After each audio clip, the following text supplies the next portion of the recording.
الحمدللہ رب العالمین والصلاة والسلام علی المبعوث رحمۃ للعالمین سیدنا محمد وعلی آلہ واصحابہ اجمعین رب اشرح لی صدری ویسر لی امری واحلل عقدۃ من لسانی یفقہوا قولی۔ آئیں قرآن سمجھے شروع سے آخر تک understand Quran from beginning to end. اس کا لیول 3 ہے، سبق نمبر 18 ہے، پارہ نمبر 17 ہے، اور اس میں آج ہم انشاءاللہ سبق نمبر 6 سے لے کر سبق نمبر 10 تک انشاءاللہ ہم پڑھنے جا رہے ہیں، اور سورۃ الانبیاء کی آیت نمبر 58 سے لے کر 112 تک ہم انشاءاللہ پڑھیں گے۔ کورس کے مقاصد آپ کے سامنے ہیں، اسی طرح کورس کا تعارف بھی، اور سورۃ الانبیاء کا تعارف بھی پہلے گزر چکا ہے۔ اس کے موضوعات پہلے صفحے کی طرف ہم آتے ہیں، صفحہ نمبر 327 ہے اور پارہ نمبر 17 ہے، اور اس صفحے میں آیات نمبر 58 سے لے کر 72 تک ہیں، اور اس صفحے کو مختلف اشارات میں اور پھر آگے اس کے مختلف موضوعات میں اس صفحے کو تقسیم کیا گیا ہے۔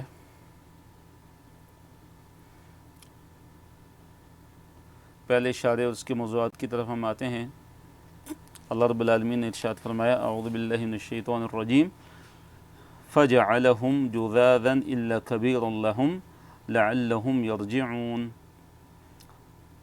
اللہ تعالیٰ نے فرمایا کہ ابراہیم علیہ السلام نے کیا کیا کہ ایک تدبیر کو اختیار کیا انہوں نے۔ تو ابراہیم علیہ السلام نے کیا کیا کہ اپنی قوم کے جو بت تھے، جو مورتیاں تھیں کہ جن کی عبادت کرتے تھے، بت خانے میں وہ گئے۔ اس دن گئے کہ جب ان کی قوم کے لوگ کہیں اپنے جشن کے لیے گئے ہوئے تھے، کوئی ان کی عید وغیرہ تھی، وہاں پہ وہ گئے ہوئے تھے، تو ابراہیم علیہ السلام بت خانے میں داخل ہوتے ہیں تو جتنے بھی بت تھے وہ توڑ دیتے ہیں، ان کو وہ ریزہ ریزہ کر دیتے ہیں، ٹکڑے ٹکڑے ان کے کر دیتے ہیں۔ ہاں، ایک ان میں سے جو بڑا بت تھا، ان کے یعنی چھوٹے بت بھی تھے، اس میں بڑے بھی تھے، تو ایک جو بڑا بت تھا وہ انہوں نے چھوڑ دیا، اور اس کے کندھے پر ہی اس کے ہاتھ میں وہ جو کلہاڑی تھی وہ انہوں نے دے دی، تاکہ جب قوم کے لوگ آئیں گے تو وہ دیکھیں گے کہ یہ بڑا بت ہے اور اس کے ہاتھ میں جو ہے کلہاڑی ہے، تو ہو سکتا ہے وہ اس طرح وہ سوچیں اور وہ توحید کی طرف ہدایت پکڑ لیں اور شرک سے وہ باز آ جائیں۔ تو ابراہیم علیہ السلام نے یہ چال چلی اور اپنی قوم کی ہدایت کے لیے اور ان کو توحید پر لانے کے لیے اور شرک سے کیا کرنے کے لیے، بچانے کے لیے۔ فَجَعَلَهُمْ، پس کر دیا اس نے ان کو یعنی بتوں کو، جُذَاذًا سے کیا مراد ہے، ٹکڑے ٹکڑے، الا مگر کبیرًا، بڑا، لہم ان کا، یعنی ان کا جو بڑا بت تھا اس کو ابراہیم علیہ السلام نے کیا کیا، چھوڑ دیا۔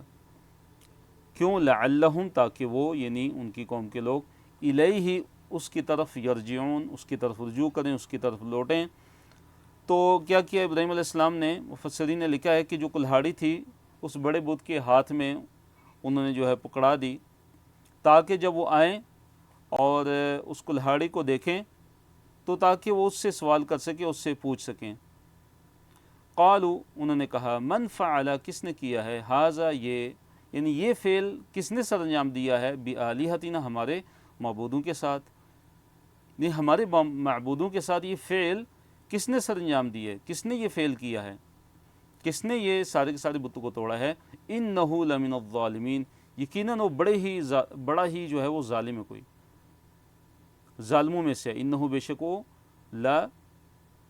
لمن الظالمین میں جو لام ہے اس کا مطلب ہے کہ یقیناً من الظالمین، ظالموں میں سے بڑا ہی کوئی ظالم ہے کہ جس نے ہمارے جو معبود ہیں ان کو توڑ دیا ہے۔ قالوا، انہوں نے کہا، قوم کے لوگوں نے کہا، سمعنا، ہم نے سنا ہے، فتن، ایک نوجوان کو، یذکرہم، وہ ان کا ذکر کرتا ہے، یقال، اسے کہا جاتا ہے، لہو، اسے، ابراہیم۔ تو قوم کے لوگوں نے کہا کہ ہاں، ایک نوجوان ایسا ہے کہ جسے ہم سنتے ہیں کہ وہ جو ہے معبودوں کا وہ تذکرہ کرتا رہتا تھا، اور اس کو ابراہیم کہتے ہیں، اس کا نام ابراہیم ہے۔ قال انہوں نے کہا فأتوا بہ پس لے اس کو علی اعین الناس لوگوں کی آنکھوں کے سامنے. کیا کہا کہ لوگوں کے سامنے اس کو لے آؤ جس نے یہ کام کیا ہے. فأتوا بہ پس لے اس کو علی اعین الناس لوگوں کے سامنے. کیوں؟ لعلہم یشہدون تاکہ وہ جو ہے وہ دیکھ سکیں، تاکہ وہ کیا کر سکیں؟ دیکھ سکیں. یہ شہدون کا لفظی مطلب کیا ہوتا ہے؟ شہادت دینا، گواہی دینا. تو مراد یہاں پہ کیا ہے؟ تاکہ وہ حاضر ہو جائیں، تاکہ وہ گواہ بن جائیں. کس چیز پہ؟ سزا ملنے پہ، کہ ابراہیم کو جو سزا ملے گی، تاکہ سارے کے سارے وہ لوگ جو ہے وہ دیکھ لیں، یا لوگ یہ گواہی دیں کہ ابراہیم نے ہی جو ہے یہ سارے کے سارے بت توڑے ہیں. لعلہم یشہدون تاکہ لوگ گواہی دیں کہ ابراہیم نے ہی یہ کام کیا ہے، تاکہ اس کے مطابق اس کو جو ہے وہ سزا دی جائے. قالو اب کیا ہوتا ہے کہ ابراہیم علیہ السلام کا اور ان کی قوم کا آپس میں کیا ہوتا ہے؟ مکالمہ ہوتا ہے، آپس میں بات چیت ہوتی ہے. تو ابراہیم علیہ السلام کی قوم جو ہے وہ ابراہیم علیہ السلام سے پوچھتی ہے، وہ لوگ ان کو کہتے ہیں، ان سے پوچھتے ہیں انت کیا آپ نے فعلتا کیا ھذا یہ یعنی یہ فعل کیا آپ نے سر انجام دیا ہے بآلہتنا ہمارے آلہہ کے ساتھ. آلہہ سے کیا مراد ہے؟ آلہہ لفظ آلہہ اس سے پہلے بھی کئی دفعہ گزر چکا ہے، تو چیٹ میں لکھ کے بتائیے بارک اللہ فیکم کہ آلہہ سے کیا مراد ہے اور یہ کس کی جمع ہے.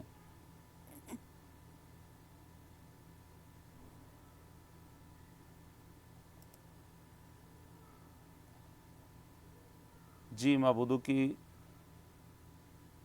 الہ کی جمع بالکل صحیح ہے. سسٹر روبینہ آپ کا جواب بالکل صحیح ہے. جی الہن کی جمع آلہہ. الہن ایک خدا، ایک معبود، اور آلہہ اس کی جمع ہے کئی معبود. تو انہوں نے کہا کہ اے ابراہیم کیا تو نے ہمارے آلہہ ہمارے معبودوں کے ساتھ یہ فعل سر انجام دیے، اس فعل کو کیا، اس کام کو کیا ہے. قال ابراہیم علیہ السلام نے کیا کہا؟ بلکہ فعلہ کیا اس کو، یعنی اس فعل کو سر انجام دیا، کبیرہم ان کے اس بڑے نے.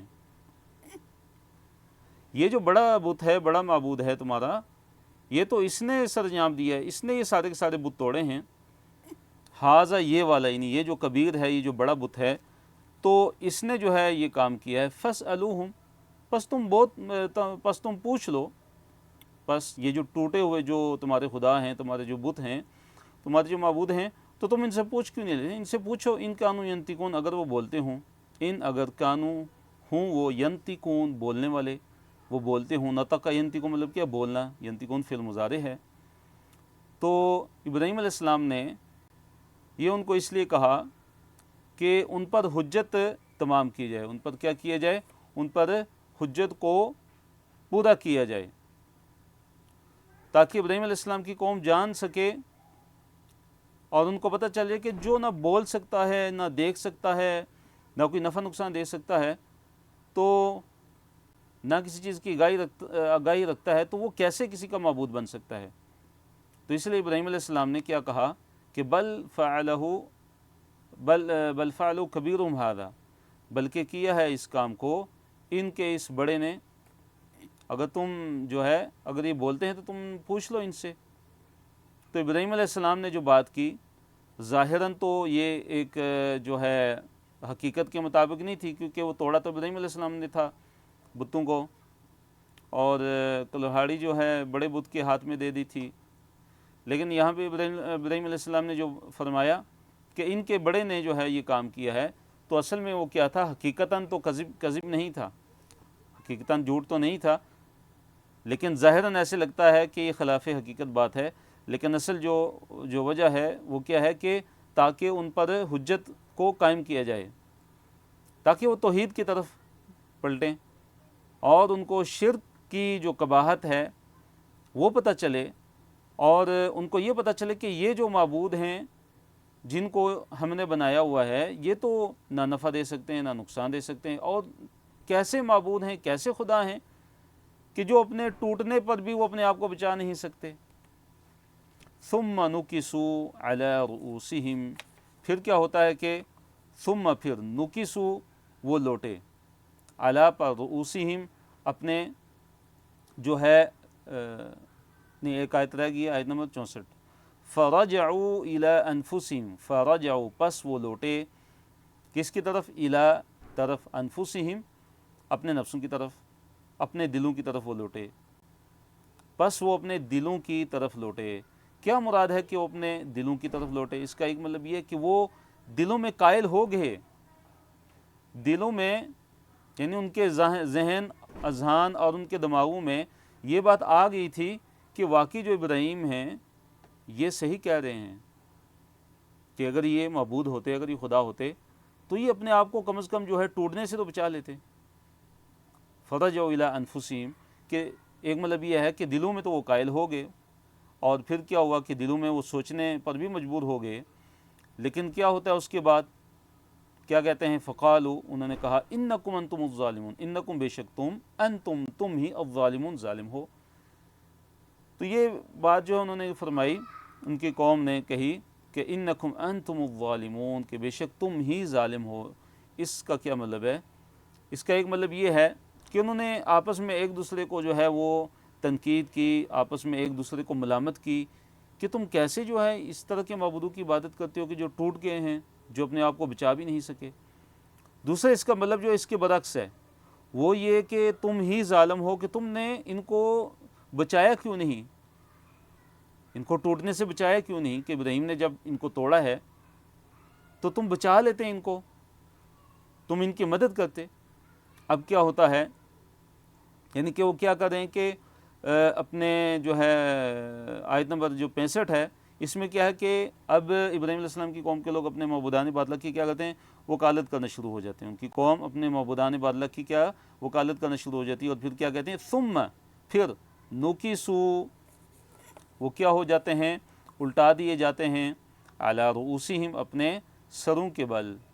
کیا ہوتا ہے کہ اپنے سروں پر وہ الٹے کر دیے گئے، ثم نوکسوا علی رؤوسہم وہ اپنے سروں پر الٹے کر دیے گئے۔ اس سے مراد کیا ہے کہ اپنے سروں پر الٹے کر دیے گئے؟ اس سے مراد یہ ہے کہ وہ اپنے عناد اور اپنے انکار کی طرف واپس پلٹ گئے۔ کیا ہوا کہ پہلے انہوں نے جو ہے ایک دوسرے کو کیا کہا کہ فقالوا انکم انتم الظالمون کہ تم ہی ظالم ہو، کہ تم ایسے جو ہے بے جان نہ دیکھ سکتے ہیں نہ سن سکتے ہیں، ایسے معبودوں کی تم عبادت کرتے ہو اللہ تعالیٰ کے سوا۔ پھر کیا ہوتا ہے کہ پھر وہ ڈٹ جاتے ہیں اپنی سرکشی پہ، اپنے کفر پہ، اپنے شرک پہ، اور ابراہیم علیہ السلام کو کیا کہتے ہیں؟ لقد علمت یقیناً آپ جانتے ہیں، ما ہؤلاء نہیں ہے یہ ینطقون بولنے والے، یہ تو بولتے نہیں۔ اے ابراہیم آپ ہمیں یہ کہہ رہے ہیں کہ اس بڑے سے پوچھو، ان سے اگر یہ بولتے ہیں تو ان سے پوچھو، تو جانتا ہے ابراہیم یہ تو بولتے ہی نہیں ہیں، یہ تو بولنے والے ہی نہیں ہیں۔ تو قوم ابراہیم نے کیا کیا کہ ابراہیم علیہ السلام پر جو ہے حجت قائم کرنے کی کوشش کی، حالانکہ وہ حجت ان پر قائم ہو رہی تھی کہ کیسے ایسے معبودوں کی عبادت کر رہے ہیں کہ جو بول بھی نہیں سکتے، کیسے ان کی تم عبادت کرتے ہو۔ قال افتعبدون ابراہیم علیہ السلام نے اپنی قوم کو کیا جواب دیا؟ ابراہیم علیہ السلام نے اپنی قوم کو یہ جواب دیا کہ تم ایسے معبودوں کی عبادت کرتے ہو، ایسی چیزوں کی عبادت کرتے ہو جو نہ تمہیں نفع دے سکتی ہیں نہ ہی تمہیں نقصان دے سکتی ہیں۔ تو ابراہیم علیہ السلام کی قوم کو ابراہیم علیہ السلام نے دعوت دی اور بتوں کی جو عبادت ہے اس پر کیا انہوں نے ان کو ملامت کی۔ قال کہا ابراہیم علیہ السلام نے افتعبدون کیا پس تعبدون تم عبادت کرتے ہو من دون اللہ اللہ تعالیٰ کے علاوہ، ما ان چیزوں کی کہ لا ینفعکم کہ وہ نفع نہیں دے سکتی تمہیں، شیئن کچھ بھی، شیء کوئی بھی چیز، کسی بھی چیز کا تمہیں وہ نفع تو نہیں دے سکتی یہ چیزیں، ولا یضرکم اور نہ ہی تمہیں یہ ضرر دے سکتی ہیں، نہ ہی تمہیں نقصان دے سکتی ہیں۔ تو تم کیسے ایسے معبودوں کی عبادت کرتے ہو، ایسے خداؤں کی عبادت کرتے ہو کہ جو تمہیں نہ نفع دے سکتے ہیں نہ ہی تمہیں جو ہے وہ ضرر پہنچا سکتے ہیں۔ اب کیا ملامت کریں ابراہیم علیہ السلام؟ ان کو کہتے ہیں کہ اف لکم، تف ہے تم پہ یا اف ہے تم پر، وَلِمَ تَعْبُدُونَ مِن دُونِ اللَّهِ اور ان پر بھی کہ جن کی تم اللہ تعالیٰ کے علاوہ عبادت کرتے ہو، تم پر بھی تف ہے اور تمہارے ان معبودوں پر بھی تف ہے کہ جن کی تم اللہ تعالیٰ کو چھوڑ کے عبادت کرتے ہو۔ افلا تعقلون کیا تمہیں عقل نہیں آتی؟ کیا تم سوچتے نہیں ہو کہ کیسے ایسے معبودوں کی عبادت کرتے ہو نہ دیکھ سکتے ہیں، نہ سن سکتے ہیں، نہ نفع دے سکتے ہیں، نہ نقصان دے سکتے ہیں، اور اللہ رب العالمین جو تمام کائنات کا رب ہے، جو پالنے والا ہے، اس کو چھوڑا ہوا ہے تم نے۔ قالوا، اب کیا ہوتا ہے کہ ابراہیم علیہ السلام کی قوم کا کیا فیصلہ ہوتا ہے کہ ابراہیم علیہ السلام کو نعوذ باللہ جلا دیا جائے اور ان کو ختم کر دیا جائے۔ انہوں نے چال چلی اور اللہ تعالیٰ نے بھی ایک خفیہ تدبیر کی، اور اللہ نے فرمایا کہ واللہ خیر الماکرین، اللہ تعالیٰ بہترین تدبیر کرنے والا ہے۔ تو جو بھی اللہ اور اس کے رسول صلی اللہ علیہ وسلم کے خلاف، نیک بندوں کے خلاف، اولیاء کے خلاف، اللہ تعالیٰ کے بندوں کے خلاف جو چال چلتا ہے، تو اللہ تعالیٰ اسی کی چال جو ہے اسی پر کیا کرتے ہیں، لوٹا دیتے ہیں اور اس کو ناکام و نامراد کر دیتے ہیں۔ تو اللہ نے فرمایا آیت نمبر 68، قالوا، انہوں نے کہا، حرقوا، جلا دو، اس کو ان ابراہیم کو، اس کو جلا دو، ان ابراہیم کو جلا دو۔ حرک یحرکو سے فعل امر ہے، اور چیپٹر کیا ہے اس کا، علم یعلمو، تحریک، جلانا۔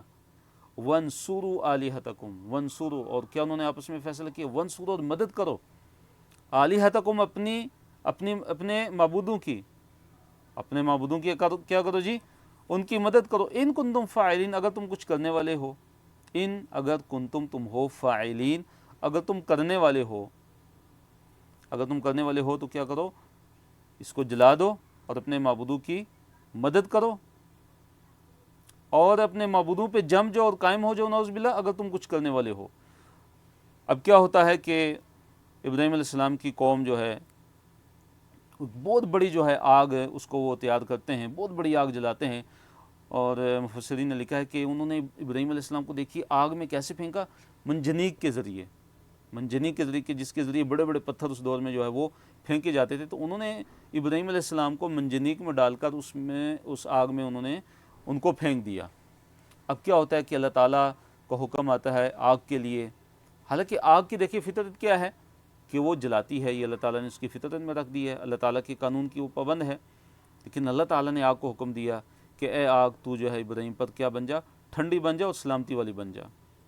قلنا، ہم نے کہا، یا نارو، اے نار، اے آگ، کونی، بن جا، بردن، ٹھنڈک، اے آگ تو ٹھنڈک بن جا، وسلامن، اور سلامتی والی بن جا، علی ابراہیم، ابراہیم علیہ السلام پر، یعنی اتنی ٹھنڈی نہ ہو کہ ان کو ضرر پہنچے، ان کو نقصان پہنچے، تو ساتھ فرمایا وسلامن، اور سلامتی والی ہے آگ تو سلامتی والی بن جائے ابراہیم پر۔ تو دیکھیے اللہ تعالیٰ کیسے اپنے بندوں کی مدد کرتا ہے۔ وہ ارادو، اور انہوں نے ارادہ کیا، انہوں نے چاہا، بھی اس کے ساتھ، یعنی ابراہیم علیہ السلام کے ساتھ، کیدن، ایک چال کا، یعنی ابراہیم علیہ السلام کی قوم نے ابراہیم علیہ السلام کے ساتھ ایک چال کا ارادہ کیا، ایک تدبیر، ایک خفیہ تدبیر کا ارادہ کیا، ایک چال کا ارادہ کیا، ان کے خلاف ایک چال چلی، اور وہ چال کیا تھی کہ ان کو ختم کر دیا جائے، نعوذ باللہ، ان کو جو ہے مار دیا جائے کسی طریقے سے۔ لیکن اللہ تعالیٰ کی جو تدبیر ہے، وہ اللہ تعالیٰ کی جو قید ہے، وہ ساری کی ساری جو تدبیریں ان پر غالب آنے والی ہوتی ہے۔ تو اللہ نے فرمایا فجعلناہم، پس ہم نے کر دیا ان کو، الاخسرین، نہایت خسارے والا، اکثرین اکثر کی جمع ہے، نہایت خسارے والا اللہ تعالیٰ نے ان کو کیا کر دیا جی، ان کو نہایت خسارے والا اللہ تعالیٰ نے ان کو بنا دیا۔ وَنَجَّيْنَاهُ وَلُوطًا إِلَى الْأَرْضِ الَّتِي بَارَكْنَا فِيهَا لِلْعَالَمِينَ، ابراہیم علیہ السلام اور لوط علیہ السلام کو اللہ تعالیٰ نے اس سرزمین کی طرف نجات عطا فرما دی کہ جس کی طرف اللہ تعالیٰ نے برکت رکھی ہے تمام جہان والوں کے لیے۔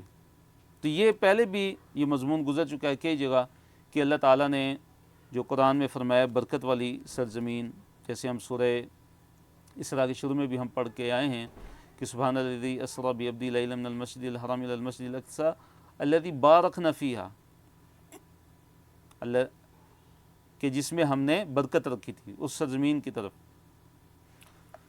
تو وہ سرزمین کون سی ہے برکت والی؟ وہ ارض کون سی ہے کہ جس کو قرآن میں بابرکت کہا گیا؟ جی بالکل سسٹر حالہ، شام کی، بالکل آپ کا جواب صحیح ہے، شام بالکل صحیح۔ وہ سرزمین شام ہے کہ جس کو اللہ تعالیٰ نے برکت والی سرزمین قرار دیا ہے۔ اور برکت والی جو ہے سرزمین، اس کو کیوں کہا جاتا ہے؟ اس کے کئی اسباب ہیں۔ نمبر 1 اس کا سبب یہ کہ شادابی کی وجہ سے، پھلوں کی کثرت کی وجہ سے، نہروں کی کثرت کی وجہ سے، اور سب سے بڑھ کر یہ وجہ تھی کہ جو سرزمین شام ہے وہ کیا ہے؟ انبیاء کا مسکن ہے، انبیاء کا مسکن ہے۔ اکثر انبیاء جو ہے سرزمین شام پر جو ہے وہ گزرے ہیں، اور سرزمین شام اس کو آج کل کے لحاظ سے اگر دیکھا جائے تو وہ کون سا ایریا؟ دیکھیے سرزمین شام میں فلسطین کا علاقہ آتا ہے، سب سے پہلے اردن کا علاقہ آتا ہے، اور جو سیریا ہے، موجودہ سیریا جو شام ملک شام ہے، یہ سارے علاقے جو ہے سرزمین شام میں شامل ہیں۔ وَوَهَبْنَا جی آیت نمبر 71 ہے، اللہ تعالیٰ نے فرمایا وَنَجَّيْنَاهُ، اور ہم نے نجات دے دی ہو اس کو، یعنی ابراہیم علیہ السلام کو، وَلُوطًا، لوط علیہ السلام کو، کس سرزمین کی طرف ہم نے ان کو نجات دی؟ إِلَى الْأَرْضِ، اس زمین کی طرف، اس سرزمین کی طرف، التی وہ بارکنا کے جسم کے برکت دی ہم نے، فیہا اس میں، اس سرزمین کی طرف ہم نے ان کو برکت دی کہ جس میں ہم نے کیا رکھی تھی؟ برکت رکھی تھی، للعالمین، جہانوں کے لیے، جس میں ہم نے جہان والوں کے لیے برکت رکھی تھی۔ اور وہ کون سی سرزمین ہے؟ سرزمین شام کی۔ اللہ تعالیٰ نے جو ہے ابراہیم علیہ السلام کو اور حضرت لوط علیہ السلام کو جو ہے عراق سے، دیکھیے جو ابراہیم علیہ السلام تھے وہ عراق میں تھے، عراق میں مبعوث ہوئے تھے، اور عراق میں انہوں نے دعوت کا کام کیا، عراق میں تھے، تو وہاں سے اللہ تعالیٰ نے ان کو بیت المقدس کی طرف ہجرت کرنے کا حکم دیا۔ تو بیت المقدس کی طرف جو ہے فلسطین، بیت المقدس کی طرف، قدس کی طرف انہوں نے کیا کی تھی؟ ہجرت کی تھی۔ وَوَهَبْنَا لَهُ اسحاق، اللہ تعالیٰ نے فرمایا اور ہم نے ان کو کیا عطا فرمایا؟ اسحاق عطا فرمایا، حضرت اسحاق علیہ السلام اللہ تعالیٰ نے ان کو عطا فرمائے، وَيَعْقُوبَ، اور یعقوب علیہ السلام، نافلتاً، زائد، ہم نے ان کو اسحاق عطا فرمائے، اور یعقوب تو ہم نے ان کو زائد انعام کے طور پر ہم نے ان کو عطا فرمائے۔ اصل میں جو ہے ابراہیم علیہ السلام نے بیٹے کی دعا کی تھی، تو اللہ تعالیٰ نے دعا قبول کی، اور اسحاق علیہ السلام اللہ تعالیٰ نے ابراہیم علیہ السلام کو عطا فرمائے۔ لیکن جو ہے یعقوب علیہ السلام کیا تھے کہ وہ پوتے تھے ابراہیم علیہ السلام کے، تو اللہ تعالیٰ نے بغیر دعا کے مزید پوتا بھی اللہ تعالیٰ نے ان کو عطا فرما دیا۔ اللہ نے فرمایا وَكُلًّا، اور سب کو، ان سب کو، یعنی ابراہیم علیہ السلام، لوط علیہ السلام، اسحاق علیہ السلام، یعقوب علیہ السلام، ان کے بارے میں اللہ تعالیٰ نے فرمایا ہم نے سب کو کیا کیا تھا؟ جعلنا، ہم نے بنایا تھا، صالحین، نیک، سب کے سب کیا تھے؟ صالحین تھے، نیک تھے۔ دوسرے صفحے کی طرف ہم آتے ہیں، صفحہ نمبر 328 ہے، پارہ نمبر 17 ہے، اور اس میں جو آیات نمبر ہیں 73 سے 81 تک ہیں، 81 تک ہیں، اور اس صفحے کو بھی مختلف اشارات اور آگے اس کے مختلف موضوعات میں تقسیم کیا گیا ہے۔ پہلے موضوع کی طرف ہم آتے ہیں۔ اللہ نے فرمایا کہ سب کے سب آئمہ ہدایت تھے، یہ سارے کے سارے جو انبیاء تھے یہ کیا تھے؟ یہ پیشوا تھے، یہ رہنمائی کرنے والے تھے، یہ اللہ تعالیٰ کے دین کی طرف دعوت دینے والے تھے، یہ توحید کی طرف دعوت دینے والے تھے، اور یہ شرک سے منع کرنے والے تھے۔ فرمایا وجعلنا، اور بنایا ہم نے، ہم ان کو، یعنی ان انبیاء کو جن کا تذکرہ پیچھے گزرا ہے، ہم نے ان کو کیا بنایا تھا؟ ائمۃً، امام کی جمع ہے، ائمہ بنایا تھا ہم نے ان کو، امام بنایا تھا مطلب پیشوا بنایا تھا، یہدون، وہ کیا کرتے تھے؟ ہدایت دیتے تھے۔ مراد کیا ہدایت سے؟ یہاں پہ رہنمائی کرتے تھے لوگوں کی، بِأَمْرِنَا، ہمارے حکم سے، یعنی لوگوں کی رہنمائی کرتے تھے، لوگوں کو اللہ تعالیٰ کے دین کی رہنمائی کرتے تھے، توحید کی رہنمائی کرتے تھے، اللہ تعالیٰ کا تعارف کراتے تھے۔ وَأَوْحَيْنَا، اور ہم نے وحی کی تھی، الیہم، ان کی طرف، فعل الخیرات، نیکیاں کرنے کی، خیرات، بلائیاں کرنے کی ہم نے ان کی طرف وحی کی تھی۔ اور کس چیز کی وحی کی تھی؟ وَإِقَامَ الصَّلَاةِ، نماز کو قائم کرنے کی وحی ان کی طرف کی تھی، وَإِيتَاءَ الزَّكَاةِ، اور زکوٰۃ کو ادا کرنے کی ان کو وحی ہم نے کی تھی۔ وَكَانُوا لَنَا عَابِدِينَ، اور وہ تھے لنا، ہمارے ہی، عابدین، عبادت کرنے والے۔ دیکھیے عابدین، عابدن کی جمع ہے، عبدہ یعبد سے عابد اس میں فاعل ہے، عبادت کرنے والا، تو اس کی جمع کیا ہے؟ عابدین، کہ یہ سارے کے سارے کس کی عبادت کرنے والے تھے؟ خالص اور صرف اللہ رب العالمین کی عبادت کرنے والے تھے۔ اب آگے جو ہے لوط علیہ السلام کا ذکر آتا ہے۔ اللہ تعالیٰ نے لوط علیہ السلام کا تذکرہ کیا، اور قوم لوط اور لوط علیہ السلام کا اس سے پہلے بھی تذکرہ جو ہے وہ گزر چکا ہے۔ وَلُوطًا، اللہ نے فرمایا وَلُوطًا، اور لوط کا، اور لوط کو یاد کیجیے اے نبی صلی اللہ علیہ وسلم، آتیناہ، ہم نے عطا کیا تھا اس کو، یعنی لوط علیہ السلام کو، حکماً، حکم کسے کہتے ہیں؟ قوت فیصلہ بھی مراد ہے اس سے، بعض مفسرین نے اس سے نبوت بھی مراد لی ہے کہ ہم نے ان کو قوت فیصلہ عطا فرمائی تھی اور ہم نے ان کو نبوت عطا فرمائی تھی، وعلما، اور ہم نے ان کو علم عطا فرمایا تھا۔ مراد اللہ تعالیٰ کی شریعت کا ہم نے ان کو علم عطا فرمایا تھا، اللہ نے اپنی شریعت کا ان کو علم عطا فرمایا تھا۔ پھر فرمایا وَنَجَّيْنَاهُ، اور ہم نے اس کو نجات دی، لوط علیہ السلام کو کس چیز سے نجات دی؟ من القریۃ، اس بستی سے۔ اچھا وہ بستی کیا کرتی تھی؟ التی، وہ بستی کے کانت تھی، وہ تعملو کیا کرتی تھی، الخبائث، گندے کام، خبائث یعنی خبیث کام وہ کیا کرتی تھی، جو ان کی فحاشی تھی اور جو خلاف فطرت جو طریقہ تھا خواہشات اپنی پوری کرنے کا، کہ مردوں کے پاس آنا، تو یہ جو ان کے جو گندے کام تھے، اللہ نے فرمایا کہ یہ ایسی بستی تھی کہ یہ گندے کام کرتی تھی۔ انہم، بے شک وہ، کانوا، تھے وہ، قوم سوء، بڑے ہی برے لوگ تھے، فاسقین، اور کیا تھے؟ انتہائی نافرمان لوگ تھے۔ اللہ تعالیٰ نے لوط علیہ السلام کو ان سے کیا عطا فرما دیا تھا؟ نجات دے دی تھی ان سے۔ کہ کیسے نجات دی؟ کہ اللہ تعالیٰ نے لوط علیہ السلام اور ان کے جو اہل و عیال میں سے جو ان پر ایمان لائے تھے، اللہ تعالیٰ نے ان کو نجات عطا فرما دی تھی، اور ان کی جو قوم تھی اللہ تعالیٰ نے ان کو دنیا کے اندر ہی نیست و نابود کر دیا تھا۔ وَأَدْخَلْنَاهُ، اور ہم نے ان کو داخل کیا تھا، فی رحمتنا، اپنی خصوصی رحمت میں ہم نے ان کو کیا کیا تھا؟ داخل کیا تھا۔ تو خصوصی رحمت میں اللہ تعالیٰ نے ان کو کیسے جو ہے وہ داخل کیا تھا؟ کہ ان کی جو قوم کے لوگ جو کفار تھے، اللہ تعالیٰ نے ان کو ہلاک کر دیا تھا۔ انہو، بے شک وہ، من الصالحین، نیکوں میں سے ہے، یعنی لوط علیہ السلام نیکوں میں سے تھے، صالحین میں سے تھے۔ اور یہ جو لوط علیہ السلام کی جو بستی تھی، اس کا کیا نام تھا؟ مفسرین نے ذکر کیا ہے کہ لوط علیہ السلام کی جو بستی تھی اس کا نام سدوم تھا، سین دال واو میم، سدوم۔ یہاں پہ اللہ تعالیٰ نے آیت نمبر 76 اور آیت نمبر 77 میں اللہ تعالیٰ نے حضرت نوح علیہ السلام کا ذکر کیا ہے۔ نوح علیہ السلام کی دعا کی قبولیت کا تذکرہ ہے، اور اس بات کا تذکرہ کہ اللہ تعالیٰ نے نوح علیہ السلام کو بڑے ہی جو ہے کرب عظیم سے اللہ تعالیٰ نے ان کو نجات عطا فرمائی تھی، اور اللہ تعالیٰ نے ان کی اپنی قوم کے مد مقابل اللہ تعالیٰ نے ان کی مدد فرمائی تھی، اور اللہ تعالیٰ نے ان کی قوم کو، وہ جو طوفان آیا تھا، اللہ تعالیٰ نے ان کو غرق کر دیا تھا۔ اور یہ پہلے بھی گزر چکا ہے کہ اللہ تعالیٰ دیکھیے قرآن کے اندر مختلف قصے بیان کرتے ہیں، اور ہر جگہ جو قصہ ہوتا ہے وہ مختلف انداز سے بیان ہوا ہوتا ہے۔ تو اس کا کیا مقصد ہے؟ سب سے جو بڑا مقصد ہے اس کا کہ ہم عبرت حاصل کریں۔ ہم جب قرآن کے اندر قوم نوح کے غرق ہونے کا جو ہے وہ تذکرہ ہم جو ہے سنتے ہیں، پڑھتے ہیں، اور اسی طرح قوم سمود کا، قوم عاد کا، کہ ان پہ اللہ تعالیٰ کا عذاب آیا، اور قوم فرعون کا، آل فرعون کا، کہ وہ سمندر میں غرق ہو گئے۔ قصہ ابلیس پڑھتے ہیں کہ اس نے تکبر کیا، اس نے غرور کیا، اللہ تعالیٰ کی بات کو اس نے ٹھکرا دیا۔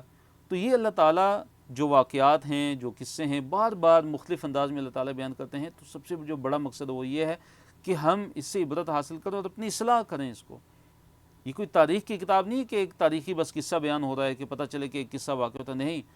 قرآن تو ایک ہدایت کی کتاب ہے، اور اس کا موضوع کیا ہے؟ انسان ہے۔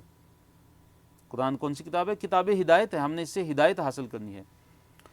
تو اللہ تعالیٰ نے فرمایا ونوحن، اور تذکرہ کیجئے، یعنی یاد کیجئے اے نبی صلی اللہ علیہ وسلم نوح کو بھی ذرا یاد کیجئے کہ جب نادا، انہوں نے پکارا تھا، من قبل اس سے پہلے، جب انہوں نے پکارا تھا کس کو؟ اللہ تعالیٰ کو۔ من قبل اس سے پہلے، نہیں، کس سے پہلے؟ یعنی ابراہیم علیہ السلام سے پہلے، لوط علیہ السلام سے پہلے، کیونکہ نوح علیہ السلام ان سے پہلے تھے، ابراہیم علیہ السلام سے بھی پہلے گزرے ہیں، اور لوط علیہ السلام سے بھی پہلے گزرے ہیں۔ تو ہاں، یہاں پہ ایک بات رہ گئی ہے کہ جو لوط علیہ السلام تھے وہ جو ہے ابراہیم علیہ السلام پر ایمان لائے تھے۔ لوط علیہ السلام ابراہیم علیہ السلام پر ایمان لے آئے تھے۔ فاستجبنا لہ، اللہ نے فرمایا کہ پس ہم نے نوح علیہ السلام کی دعا کو قبول کر لیا، پس ہم نے ان کی دعا کو قبول کر لیا، لہو، ان کے لیے، یعنی نوح علیہ السلام کے لیے، مراد یہ کہ ہم نے ان کی دعا کو قبول کر لیا۔ فنجیناہ، پس ہم نے جو ہے نجات عطا فرما دی تھی، کس کو؟ اس کو، یعنی نوح علیہ السلام کو، وہ اہلہ، اور ان کے جو اہل و عیال تھے جو ان پر ایمان لانے والے تھے، جو ایمان لے آئے تھے ان پر ہم نے ان کو بھی نجات عطا فرمائی تھی۔ کس چیز سے؟ من الکرب العظیم، ایک بہت بڑے جو ہے جو کرب تھا اس سے ہم نے بہت بڑے جو غم تھا، جو بہت بڑی جو گھبراہٹ تھی، جو بے چینی تھی، ہم نے نوح علیہ السلام کو اس سے کیا فرما دی تھی؟ نجات عطا فرما دی تھی۔ اللہ تعالیٰ نے نوح علیہ السلام کو نجات عطا فرما دی۔ تو بہت بڑا جو کرب تھا، جو غم تھا، جو بے چینی تھی، الکرب العظیم، اس سے کیا مراد ہے؟ الکرب العظیم نہیں، بہت بڑی جو گھبراہٹ تھی۔ اس کا ایک مطلب یہ ہے کہ کافروں کی اظہار ثانی، کافروں کو کی اظہار ثانی، جو کافروں نے حضرت نوح علیہ السلام کو، دیکھیے نوح علیہ السلام کتنا عرصہ زندہ رہے؟ 950 سال۔ تو ان کی قوم کے لوگوں نے کتنی ان کو اظہار ثانی ان کے ساتھ کی، کتنی ان کو تکلیفیں دی۔ تو یہ مراد ہے الکرب العظیم۔ اور دوسرے سے مراد ہے کہ طوفان کی تباہ کاریاں، جو طوفان نوح علیہ السلام کی قوم پہ جو آیا تھا کہ جس سے ان کی قوم جو غرق ہو گئی تھی، تو اللہ تعالیٰ نے اس طوفان کی تباہ کاریوں سے بھی نوح علیہ السلام کو جو ہے وہ نجات عطا فرما دی تھی۔ وَنَصَرْنَاهُ مِنَ الْقَوْمِ الَّذِينَ كَذَّبُوا بِآيَاتِنَا، اللہ نے فرمایا وَنَصَرْنَا، اور ہم نے مدد کی تھی اس کی، نوح علیہ السلام کی، من القومی، اس قوم کے مقابلے میں، کہ الذین، وہ لوگ، کہ کذبوا، جنہوں نے تکذیب کی تھی، بِآیاتِنَا، ہماری آیتوں کی۔ تو اللہ تعالیٰ نے نوح علیہ السلام کی مدد کی ان کی قوم کے مقابلے میں۔ تو ان کی قوم کی صفت اللہ نے کیا بیان فرمائی؟ کہ جنہوں نے ہماری آیتوں کی تکذیب کی تھی۔ تو اللہ تعالیٰ نے ان کے مقابلے میں نوح علیہ السلام کی مدد کی۔ ان کی قوم کیسی قوم تھی؟ کیسے وہ لوگ تھے؟ انہم، بے شک وہ تھے، کانو، تھے وہ، قوم سوء، انتہائی برے ترین وہ لوگ تھے، فاغرقنا، پس اغرقنا، ہم نے غرق کر دیا تھا، ہم انہیں، اجمعین، سب کے سب کو، سارے کے سارے جو لوگ تھے ان کو ہم نے غرق کر دیا تھا، سوائے ان کے، یعنی کہ جو حضرت نوح علیہ السلام پہ ایمان لے آئے تھے۔ اور مفسرین نے ان کا ذکر کیا ہے کہ وہ تقریباً 80 یا جو 82 لوگ تھے تقریباً، جو نوح علیہ السلام پر ایمان لے تھے، اللہ تعالیٰ نے ان کو بچا لیا تھا۔ داؤد اور سلیمان علیہ السلام کو اللہ تعالیٰ نے علم اور حکمت عطا فرمایا۔ بکریوں کے بارے میں سلیمان اور داؤد علیہ السلام کا فیصلہ اور سلیمان علیہ السلام کا جو ہے وہ درست ہونا۔ اسی طرح آیت نمبر 79 میں پہاڑوں کا داؤد علیہ السلام کے ساتھ تسبیح کرنا اس کا بیان ہے، اور پرندوں کا تسبیح بیان کرنا۔ وَدَاوُودَ وَسُلَيْمَانَ، اور تذکرہ کیجئے، یاد کیجئے داؤد اور سلیمان علیہ السلام کو، اِذ، جب، یحکمانی، وہ فیصلہ کر رہے تھے، فی الحرث، کھیتی کے بارے میں۔ جب وہ دونوں، یعنی داؤد علیہ السلام اور سلیمان علیہ السلام، ایک کھیتی میں، کھیت کا ایک مسئلہ بن گیا تھا، ایک مقدمہ ان کے پاس آیا تھا، تو وہ دونوں اس میں فیصلہ کر رہے تھے۔ کیا واقعہ ہوا تھا کہ اِذ، جب، نفشت، چر چک گئی تھی رات کے وقت میں۔ نفشت کا مطلب ہوتا ہے کہ بکریوں کا کھیت میں رات کے وقت جو ہے وہ چر چک جانا، اور کھیتی کے اندر جو پودے وغیرہ ہوتے ہیں ان کو جو ہے وہ کھا جانا۔ تو یہ مراد ہے نفشت، کہ نفشت فی ہی، کہ اس حرث میں، اس کھیت میں چر چک گئی تھی، غنم القومی، قوم کی بکریاں، یعنی لوگوں کی بکریاں تھیں، کچھ لوگوں کی بکریاں تھیں۔ تو وہ ایک کھیت میں، کسی دوسرے کا جو کھیت تھا، کسی دوسرے کا کھیت تھا، اس میں وہ کیا ہوا کہ رات کے وقت وہ چر چک گئیں، اور وہ سارا کا سارا کھیت جو ہے وہ جو کچھ بھی تھا اس میں کھانے والا، وہ سب کچھ کھا پی گئیں وہ۔ وَكُنَّا لِحُكْمِهِمْ، اللہ نے فرمایا اور تھے ہم، لِحُكْمِهِمْ، ان کے فیصلے میں۔ حکم فیصلے کو کہتے ہیں اصل میں، حکم سے کیا مراد ہوتا ہے؟ فیصلہ۔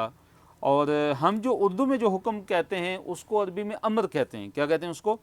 امر کہتے ہیں۔ اور ہم فیصلہ کرنا اردو میں جو ہوتا ہے، کہتے ہیں کہ اس نے فیصلہ کیا اس بات کا، تو اس کو ہم عربی میں حکم کہتے ہیں۔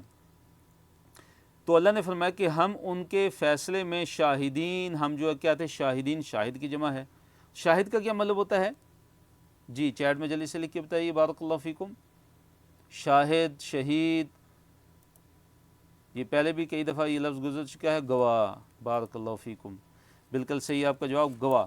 اللہ نے فرمایا کہ ہم ان کے فیصلے میں گواہ تھے، حاضر تھے۔ مراد یہ ہے کہ جب داؤد اور سلیمان علیہ السلام جب وہ فیصلہ کر رہے تھے، جب ان کے پاس مقدمہ آیا، تو ہم جو ہے ان کے فیصلے کے پورے گواہ تھے۔ مطلب یہ کہ ہمیں ہر چیز کا علم تھا، اس فیصلے کا کوئی باریک سے باریک بھی نقطہ ہم سے اوجھل یا پوشیدہ نہیں تھا۔ یعنی اللہ تعالیٰ کے علم کی عظمت کا بیان ہے کہ کتنا زبردست اللہ تعالیٰ کا علم تھا۔ اچھا اب ہوا کیا تھا؟ وہ یہ تھا کہ بکریاں جو ہے کسی دوسرے کے کھیت میں جو ہے وہ چل چک گئیں رات کے وقت، اب وہ جو ہے کھیت کا ان بکریوں نے نقصان کر دیا۔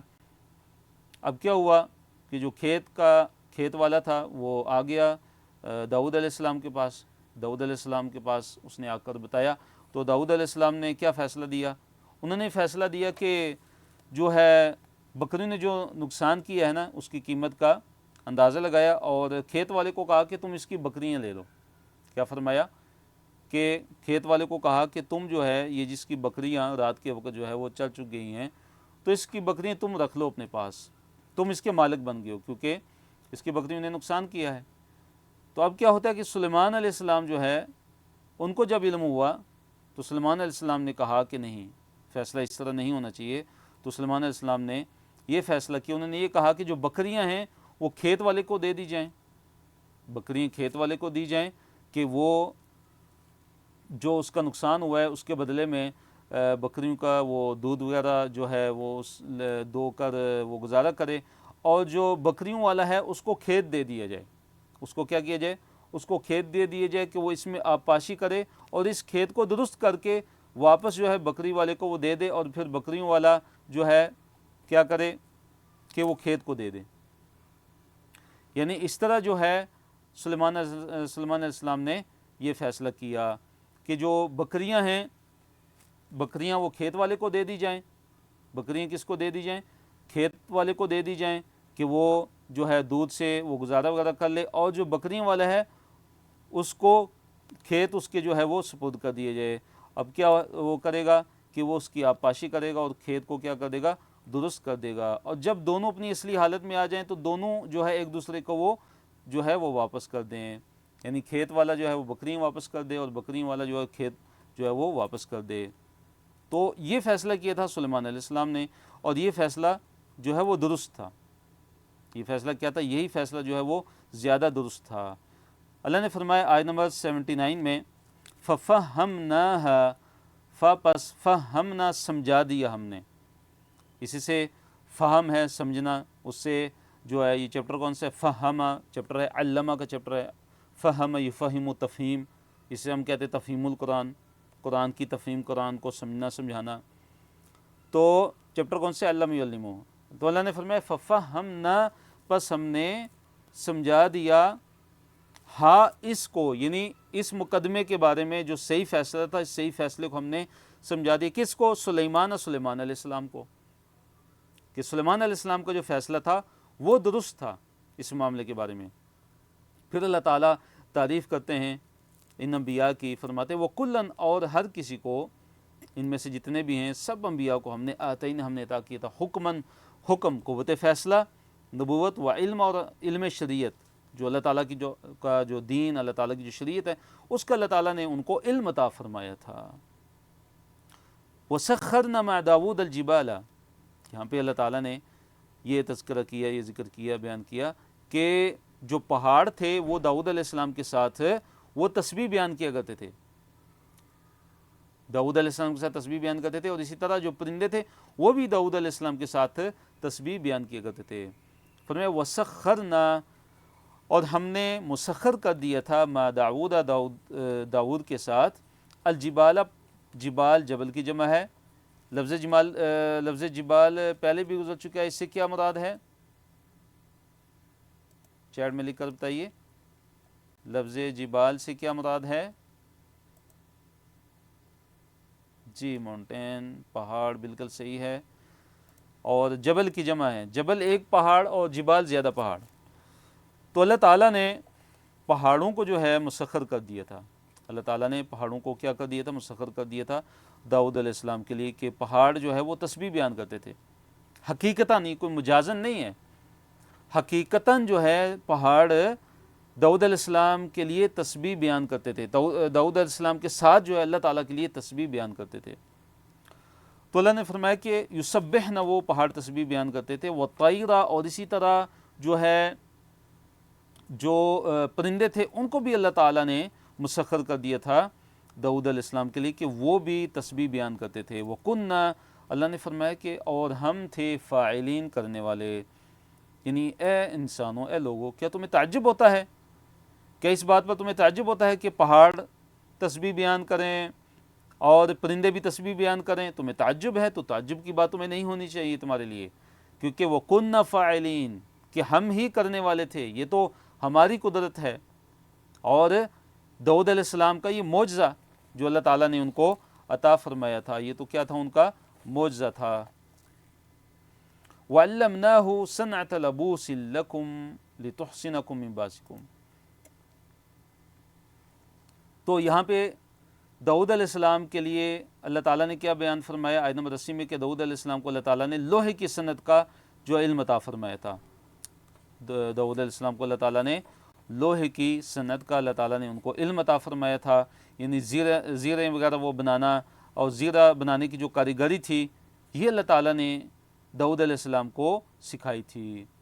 اللہ نے فرمایا وَعَلَّمْنَاهُ، اور ہم نے سکھایا تھا اس کو، یعنی داؤد علیہ السلام کو، کیا چیز؟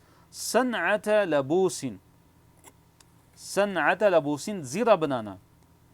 ہم نے داؤد کو زیرہ بنانا ہم نے ان کو سکھایا تھا، زیرہ بنانے کی کاریگری ان کو سکھائی تھی، کہ وہ زیرہ مختلف قسم کی، یعنی ہلکی اور اس طرح مضبوط اور عمدہ جو ہے وہ زیرے بناتے تھے۔ اور داؤد علیہ السلام نے کنڈے والی اور ہلکے دار جو ہے سب سے پہلے زیریں بنانا انہوں نے شروع کی تھی۔ تو اللہ تعالیٰ نے کیسے ان کے لیے معجزے کا اظہار کیا، کیسے ان کے لیے معجزہ ظاہر کیا، کہ جیسے دوسرے مقام پہ اللہ نے فرمایا وَأَلَنَّ لَهُ الْحَدِيدَ، کہ ہم نے داؤد علیہ السلام کے لیے جو لوہا تھا اللہ تعالیٰ نے ان کے لیے اس کو نرم کر دیا تھا، تو وہ لوہے کو ہاتھ سے موڑ لیتے تھے۔ اللہ تعالیٰ کا معجزہ تھا یہ، کہ داؤد علیہ السلام لوہے کو اپنے ہاتھ سے جو ہے فقط موڑتے تھے اور زیرہ بناتے تھے۔ حالانکہ عمومی طور پر اس کو بٹی میں جو ہے وہ گرم کر کے تپا کر وہ زیریں بنتی تھی، لیکن داؤد علیہ السلام اپنے ہاتھ سے ہی اس کو موڑ کر بنا لیا کرتے تھے۔ تو لِتُحْصِنَكُمْ، تاکہ بچاؤ کرے تمہارا، مِن بَأْسِكُمْ، تمہاری لڑائی سے، یعنی تمہاری لڑائی سے تمہیں بچائے، کہ تم زیرہ پہنو گے اور تمہیں نقصان نہیں ہوگا لڑائی میں، جنگ میں، تو یہ مراد ہے۔ فَهَلْ أَنْتُمْ شَاكِرُونَ، پس کیا ہو تم شاکرون، شکر کرنے والے؟ تو شاکرون، شاکرون کی جمع ہے، اس میں فاعل شکر کرنے والا، اور شاکرون شکر کرنے والے۔ اور سلیمان علیہ السلام کا اللہ تعالیٰ نے معجزہ یہاں پہ بیان کیا، کہ سلیمان علیہ السلام کے لیے اللہ تعالیٰ نے ہوا کو مسخر کر دیا تھا، سلیمان علیہ السلام کے لیے اللہ تعالیٰ نے ہوا کو ان کے تابع کر دیا تھا۔ اللہ نے فرمایا وَلِسُلَيْمَانَ، اور سلیمان کے لیے، یعنی ہم نے مسخر کر دیا تھا کس کو؟ الرِّيحَ، ہوا کو۔ سلیمان علیہ السلام کے لیے اللہ تعالیٰ نے ہوا کو جو ہے مسخر کر دیا تھا، ان کے تابع کر دیا تھا، ماتحت کر دیا تھا۔ کیسی ہوا؟ کہ عاصفتاً، جو تند و تیز چلتی تھی، جو تیز چلنے والی تھی۔ اب کیا ہوتا تھا کہ سلیمان علیہ السلام، اللہ اکبر، اللہ تعالیٰ نے ان کو کیسا معجزہ عطا فرمایا تھا کہ جس طرف ان کو جانا ہوتا تھا تو وہ اپنے جو ہے آوان سلطنت جو تھے ان کو ساتھ لے کر وہ چلتے تھے اور تخت پر بیٹھتے تھے، تو مہینوں کا جو سفر ہوتا تھا وہ چند لمحوں میں کیا ہو جاتا تھا، وہ طے ہو جاتا تھا۔ جس طرف وہ چاہتے تھے تو وہ ہوا ان کے تخت کو اٹھا کر لے جاتی تھی۔ اللہ نے فرمایا تجری، چلتی ہے وہ ہوا، بِأَمْرِهِ، اس کے حکم سے، نہیں اللہ تعالیٰ کے حکم سے، إِلَى الْأَرْضِ، اس زمین کی طرف، التی، کہ جس میں بارکنا، ہم نے برکت عطا فرمائی تھی، فیہا، اس میں۔ تو یہاں یہ کون سی سرزمین ہے جس میں اللہ تعالیٰ نے برکت عطا فرمائی تھی؟ جی جلدی سے چیٹ میں لکھ کر بتائیے، ابھی بھی گزر چکا ہے یہ شام، سرزمین شام کی طرف، کہ اللہ نے فرمایا کہ وہ ہوا ہمارے حکم سے سرزمین شام کی طرف چلتی تھی، یعنی شام کی طرف جب جانا ہوتا تھا سلیمان علیہ السلام نے۔ وَكُنَّا، اور تھے ہم، بِكُلِّ شَيْءٍ، ہر چیز سے، عالمین، جاننے والے، ہم ہر چیز کو جاننے والے ہیں۔ اگلے صفحے کی طرف آتے ہیں، صفحہ نمبر 329 ہے، پارہ نمبر 17، اور اس میں آیت نمبر 82 سے 90 تک ہیں۔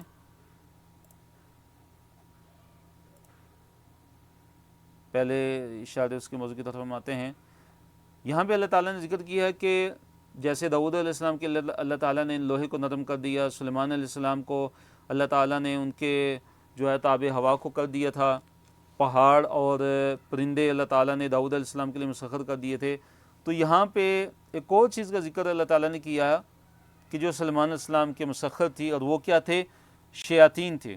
کچھ شیاطین تھے کہ جو اللہ تعالیٰ نے سلیمان علیہ السلام کے لیے مسخر کر دیے تھے، ان کے تابع کر دیے تھے کہ وہ سمندروں میں جا کے جو ہے موتی اور جواہرات جو ہوتے تھے، قیمتی جو پتھر اور قیمتی جو موتی ہوتے تھے، قیمتی جو جواہرات ہوتے تھے، وہ غوطہ لگا کے وہاں سے نکال کر لاتے تھے، اور جو عمارتیں ہوتی تھیں وہ بھی وہ بناتے تھے.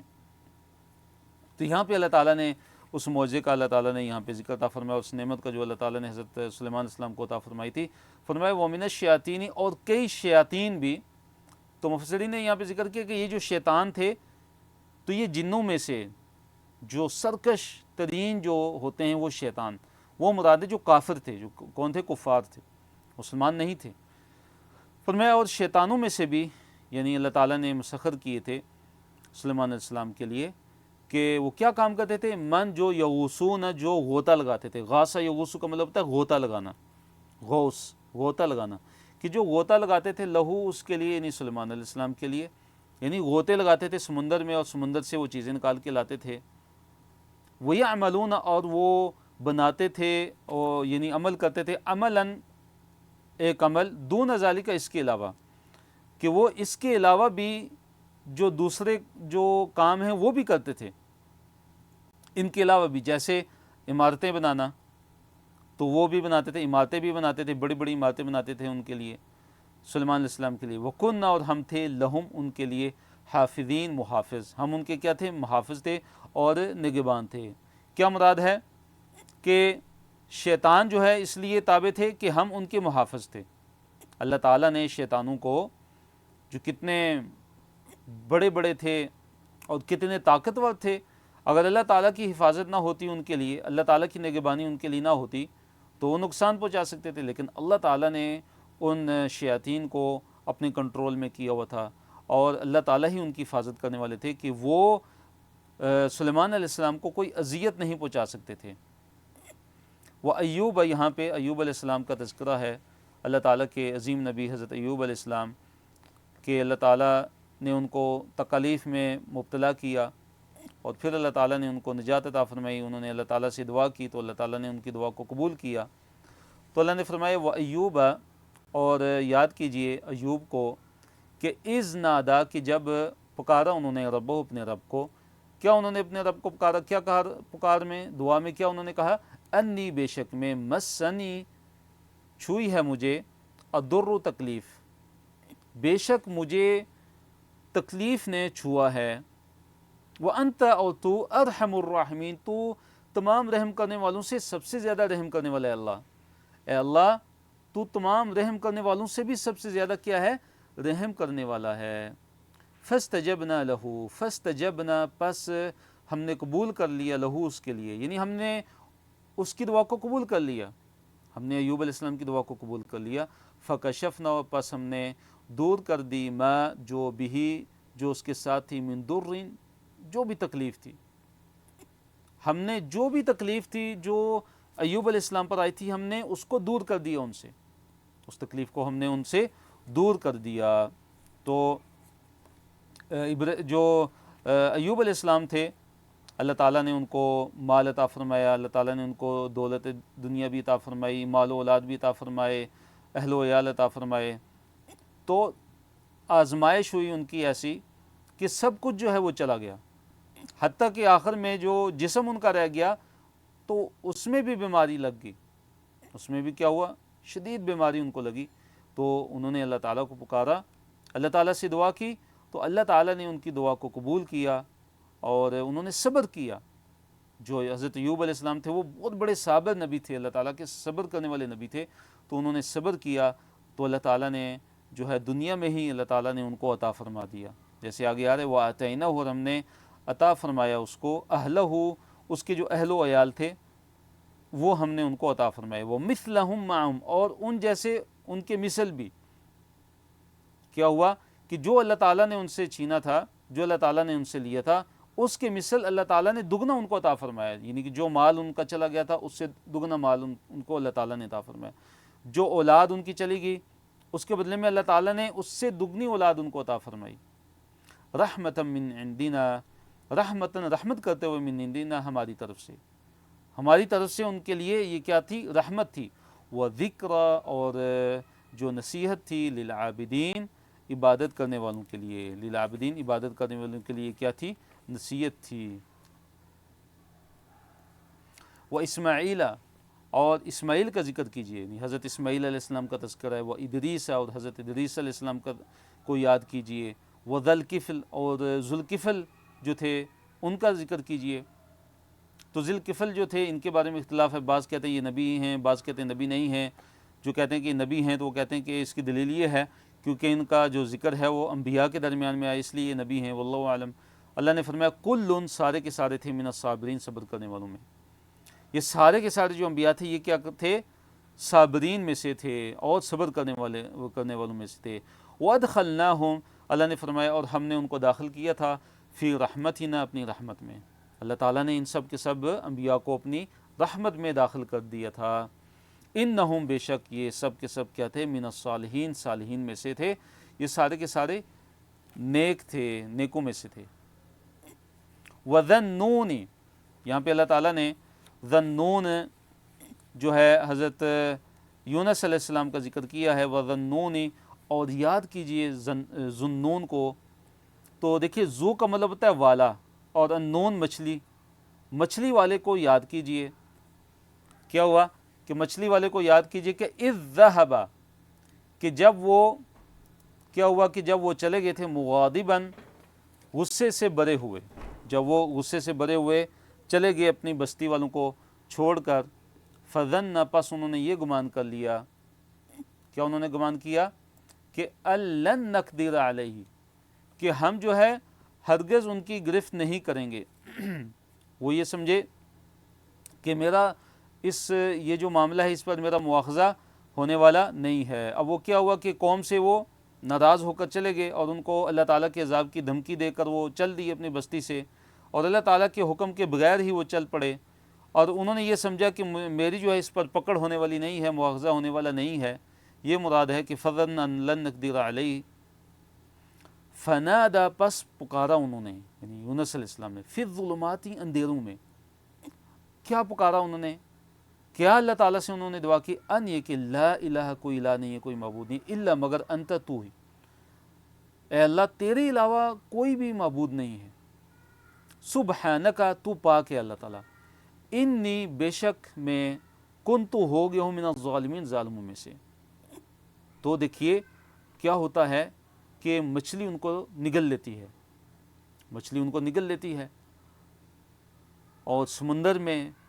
تو یہ جو اللہ تعالیٰ نے فرمایا کہ فی الظلمات، اندھیروں میں انہوں نے اللہ تعالیٰ کو پکارا، اس سے مراد کیا؟ ایک تو رات کا اندھیرا، پھر جو ہے سمندر کے اندر سمندر کا اندھیرا، اور پھر اس کے بعد کیا ہے؟ مچھلی کے پیٹ کے اندر مچھلی کا اندھیرا.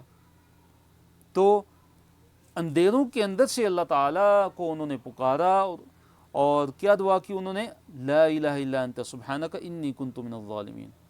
اس لیے حدیث کے اندر ہے کہ جو بھی انسان پریشانی میں، مصیبت میں جب اس پر آئی ہوتی ہے اور وہ اللہ تعالیٰ سے یہ دعا کرتا ہے، اس طرح وہ دعا کرتا ہے لا الہ الا انت سبحانک انی کنت من الظالمین، تو اللہ تعالیٰ اس مصیبت اور اس پریشانی سے اللہ تعالیٰ اس کو کیا دیتے ہیں؟ نجات عطا فرما دیتے ہیں. تو یہ بڑی ہی عظیم دعا ہے کہ انسان جب بھی پریشانی میں ہو، جب بھی مصیبت میں ہو، جب بھی اس سے کوئی گناہ ہو جائے تو وہ یہ پڑھنا شروع ہو جائے، وہ یہ پڑھے لا الہ الا انت سبحانک انی کنت من الظالمین. تو دیکھیں اس دعا کی کیا تاثیر ہے. آگے دیکھیے اللہ تعالیٰ نے فرمایا فاستجبنا لہ، پس ہم نے ان کی دعا کو قبول کر لیا. ان الفاظ سے جب انہوں نے دعا کی تو اللہ تعالیٰ نے ان کی دعا کو قبول کر لیا. وَنَجَّيْنَاهُ مِنَ الْغَمِّ، اور نہ ہی سے دعا کو قبول کیا، اللہ تعالیٰ نے ان کو غم سے بھی نجات عطا فرما دی. وَكَذَلِكَ نُنْجِي الْمُؤْمِنِينَ، اللہ نے فرمایا اور اسی طرح ہی ہم جو ہے مومنین کو، اہل ایمان کو ہم نجات عطا فرما دیتے ہیں. وزکریا، زکریا علیہ السلام کا تذکرہ اللہ تعالیٰ کے نبی حضرت زکریا علیہ السلام کہ انہوں نے اللہ تعالیٰ سے یہ دعا کی تھی، اولاد کی دعا کی تھی کہ اللہ مجھے اکیلا نہ چھوڑنا اور تو سب وارثوں میں سب سے بہترین وارث ہے. تو اللہ نے فرمایا وزکریا، اور یاد کیجئے زکریا علیہ السلام کو، اذ نادا ربہ، کہ جب انہوں نے پکارا اپنے رب کو، ربی لا تذرنی فردن، اے میرے رب مجھے جو ہے وہ فردن، لا تذرنی، مجھے نہ چھوڑنا، فردن، اکیلا. فردن اکیلا، تو اسی سے ہم جو ہے فرد کہتے ہیں، اردو میں بھی استعمال ہوتا ہے، یعنی ایک بندے کے لیے فرد استعمال ہوتا ہے۔ تو انہوں نے اللہ تعالیٰ سے کیا دعا کی کہ اے میرے رب مجھے اکیلا نہ چھوڑنا، مطلب یہ کہ مجھے وارث بھی عطا فرما، میرے بعد ایک وارث ہو میرا کہ جو تیرے دین کی خدمت کرے، جو تیری دعوت کو بنی اسرائیل کے سامنے پیش کرے، بنی اسرائیل کی اصلاح کا کام کرے، بنی اسرائیل کی جو ہے وہ دعوت کا کام کرے۔ وانتا، اور تو خیر الوارثین، جتنے بھی جو وارث ہیں ان میں سب سے بہترین وارث تو ہے اللہ۔ فاستجبنا لہو، اللہ تعالیٰ نے ان کی دعا کو قبول کیا۔ فاستجبنا، پس ہم نے قبول کر لیا، لہو، اس کی دعا کو، ووہبنا لہو یحییٰ، اور ہم نے ان کو عطا فرمایا یحییٰ۔ تو اللہ تعالیٰ نے حضرت زکریا علیہ السلام کی دعا کو قبول کیا، اور اللہ تعالیٰ نے ان کو کیا عطا فرمایا؟ یحییٰ علیہ السلام عطا فرمائے، اور یہ سورہ مریم میں ان کا تذکرہ گزر چکا ہے۔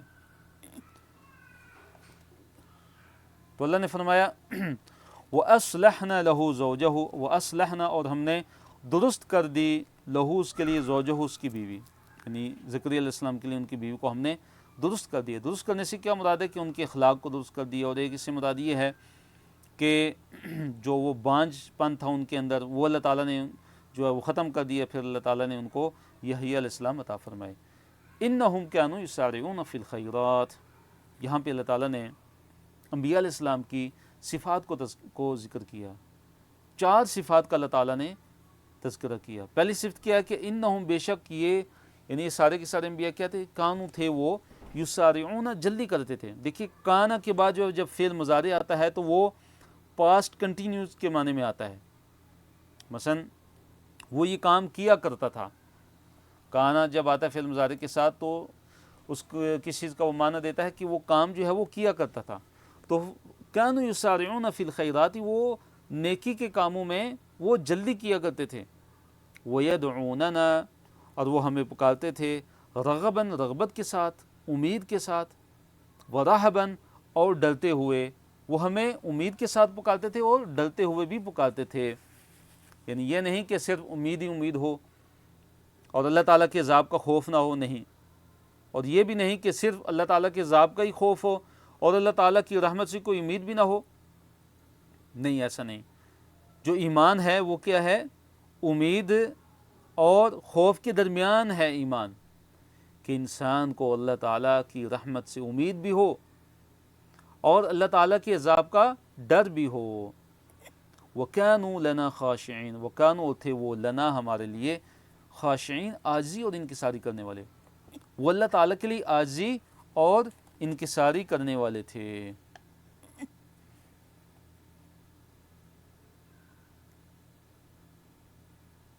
جی، ہمارا سیکنڈ لاسٹ پیج ہے، صفحہ نمبر 330 ہے، پارہ نمبر 17، اور اس میں آیت نمبر 91 سے 102 تک ہیں۔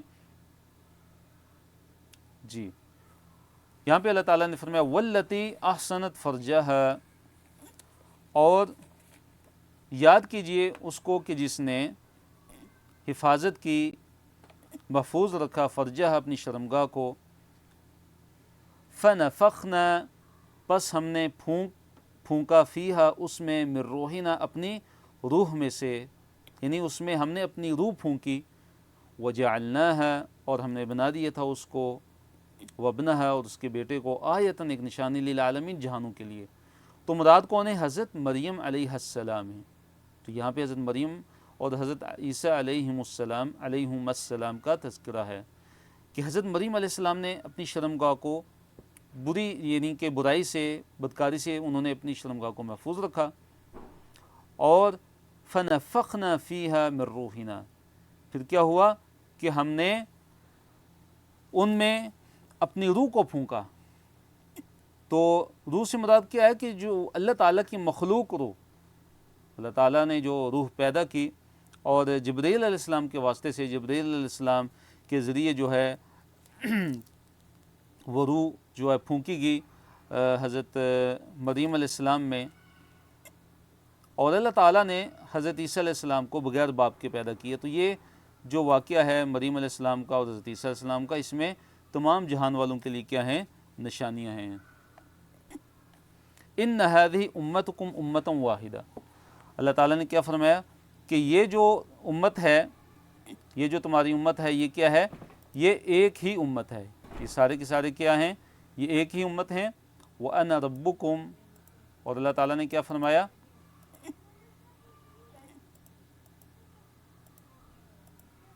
جی وَأَنَا رَبُّكُمْ، اور میں تمہارا جو ہے وہ رب ہوں، میں ہی تمہارا رب ہوں، فَاعْبُدُونِ، بس تم میری ہی عبادت کرو۔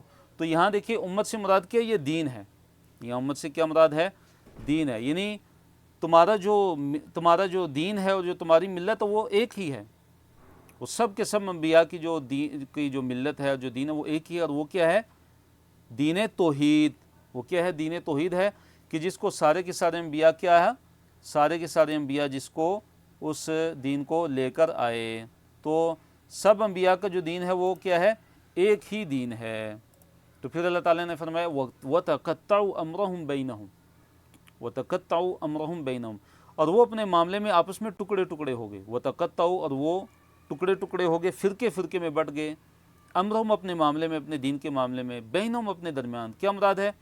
کوئی یہودی بن گیا، کوئی جو ہے نصرانی بن گیا، عیسائی بن گیا، کوئی مجوسی بن گیا، کوئی دہریہ بن گیا، کوئی ملحد بن گیا۔ تو فرمایا کہ انہوں نے کیا کیا کہ توحید اور اللہ تعالیٰ کی عبادت کو چھوڑ کر یہ مختلف فرقوں میں اور گروہوں میں بٹ گئے۔ کُلٌّ الینا راجعون، اللہ تعالیٰ نے فرمایا کہ سب کو ہماری طرف ہی لوٹ کر آنا ہے، جتنے بھی ہیں سب کے سب کو ہماری طرف ہی لوٹ کر آنا ہے۔ فَمَن يَعْمَلْ مِنَ الصَّالِحَاتِ، پس جو شخص بھی نیک اعمال کرے گا، جو شخص بھی نیک اعمال کرے گا، وَهُوَ مُؤْمِنٌ، اور ہو وہ مومن، فَلَا كُفْرَانَ، پس نہیں ہے ناقدری، لِسَعْيِهِ، اس کی سعی کے لیے، اس کی کوشش کے لیے۔ جو بھی نیک کام کرے گا اللہ تعالیٰ کے ہاں اس کی سعی اور اس کے نیک اعمال کی ناقدری نہیں کی جائے گی، بے قدری نہیں کی جائے گی۔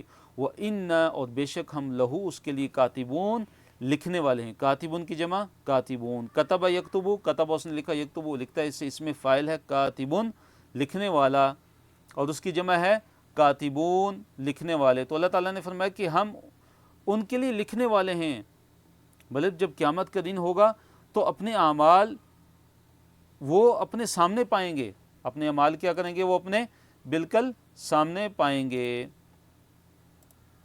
جی وَحَرَامٌ عَلَىٰ قَرْيَةٍ، وَحَرَامٌ عَلَىٰ قَرْيَةٍ أَهْلَكْنَاهَا أَنَّهُمْ لَا يَرْجِعُونَ، اللہ تعالیٰ نے فرمایا ہے کہ وہ حرام، حرام سے مراد یہاں پہ کیا ہے کہ یعنی ناممکن ہے کسی بھی بستی کے لیے، کسی بھی بستی کے لیے ناممکن ہے۔ حرام سے یہاں مراد کیا ہے؟ ناممکن ہے کسی بھی بستی کے لیے کہ ہم اس بستی کو ہلاک کر چکے ہوں۔ اہلکناہا، ہم نے اس بستی کو ہلاک کر دیا۔ انہم، کہ بے شک وہ، لا یرجعون، کہ وہ واپس نہیں لوٹیں گے، وہ واپس لوٹنے والے نہیں، یعنی کہ وہ جس بستی کو ہم نے ہلاک کر دیا، اب وہ جو بستی ہے وہ دنیا میں واپس نہیں آ سکتی۔ اب کسی بھی صورت جو ہے وہ دوبارہ ان کو دنیا کے اندر موقع اور مہلت بالکل نہیں مل سکتی، اور وہ دنیا میں واپس بالکل نہیں آ سکتے۔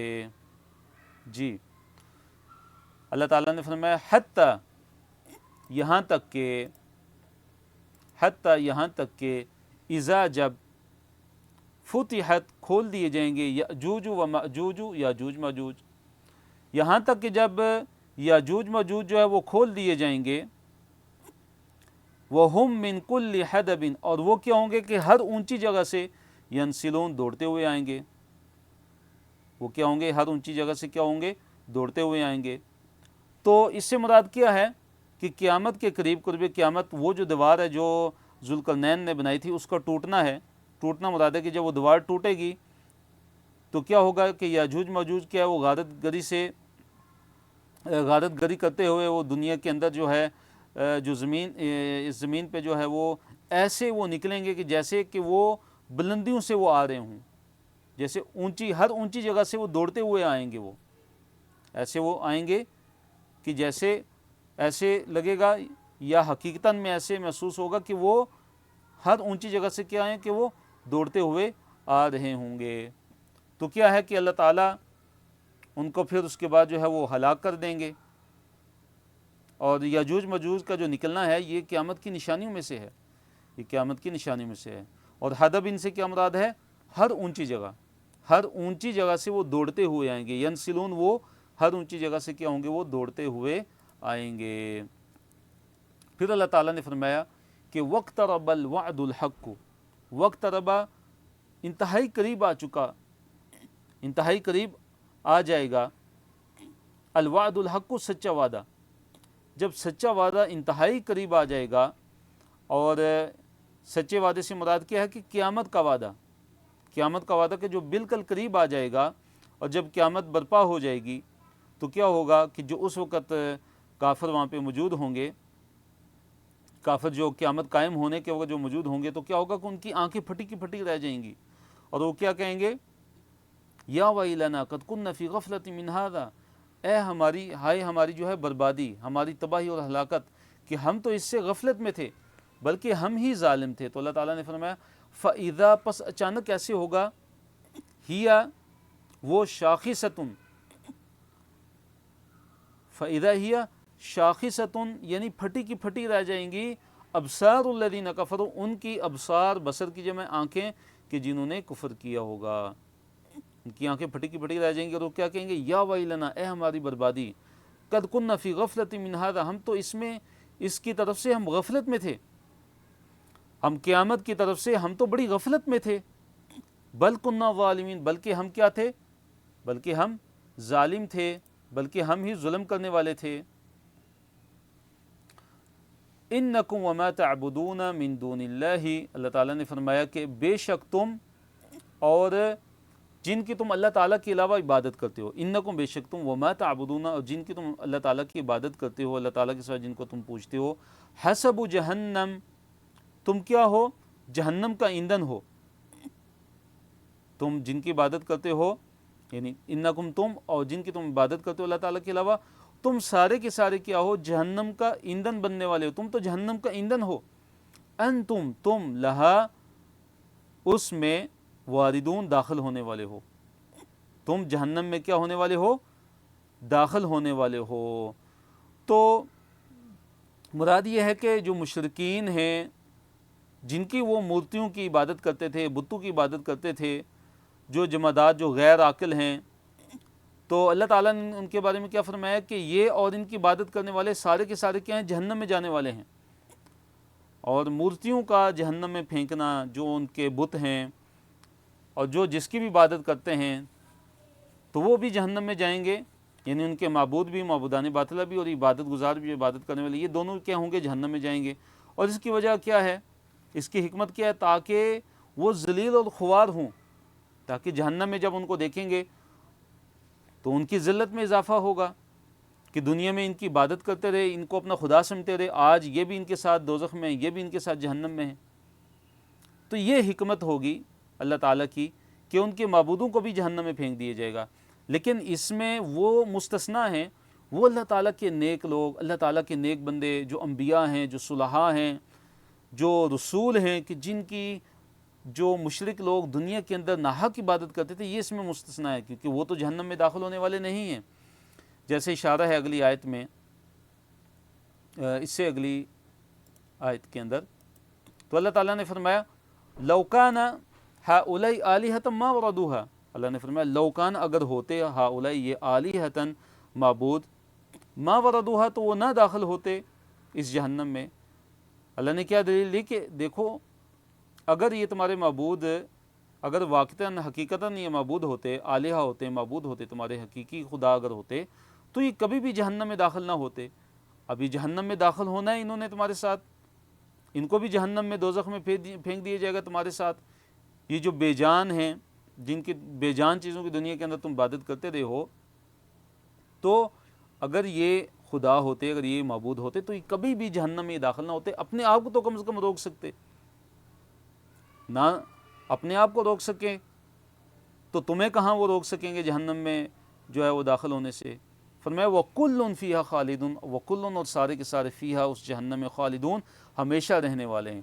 سارے کے سارے کیا ہیں، اس جہنم میں کیا ہیں، ہمیشہ رہنے والے ہیں۔ اب ان کے لیے جہنم میں کیا ہوگا، لَهُمْ فِيهَا زَفِيرٌ، لہم، اللہ تعالیٰ نے فرمایا ان کے لیے، ان جہنمیوں کے لیے، جہنمیوں کا جہنم میں اب کیا حل ہوگا، فرمایا لہم فیہا، ان کے لیے اس میں جہنم میں زفیر، زفیر کہتے ہیں گدے جیسی آواز، گدے جیسی ان کی آواز ہوگی، یعنی چیخنے چلانے کی جو ہے وہ آوازیں ہوں گی ان کے لیے، یعنی انتہائی شدت علم اور شدت غم کی وجہ سے وہ جہنم میں اونچا اونچا چیخو چلا رہے ہوں گے۔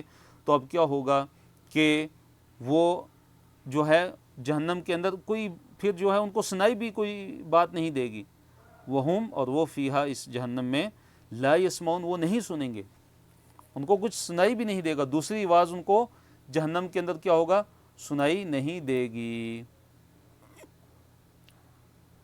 تو اللہ تعالیٰ نے فرمایا کہ ان الذین سبقت کہ بے شک وہ لوگ کہ جن کے لیے ان الذین سبقت کہ بے شک جن کے لیے طے ہو چکی لہم ان کے لیے من ہماری طرف سے الحسنہ بلائی، کہ جن کے لیے ہماری طرف سے پہلے ہی بلائی جو ہے وہ طے ہو چکی ہے، اولئک پس یہ لوگ انہا اس سے مبعدون دور رکھے جائیں گے، جن کے لیے ہماری طرف سے بلائی کیا ہو چکی ہے لکھی جا چکی ہے، سبقت لے جا چکی ہے، جن کے لیے ہماری طرف سے بلائی کیا ہے طے ہو چکی ہے، تو وہ جو ہیں اس سے یعنی جہنم کی آگ سے دور رکھے گئے ہوں گے، ان کو جہنم سے دور رکھا جائے گا۔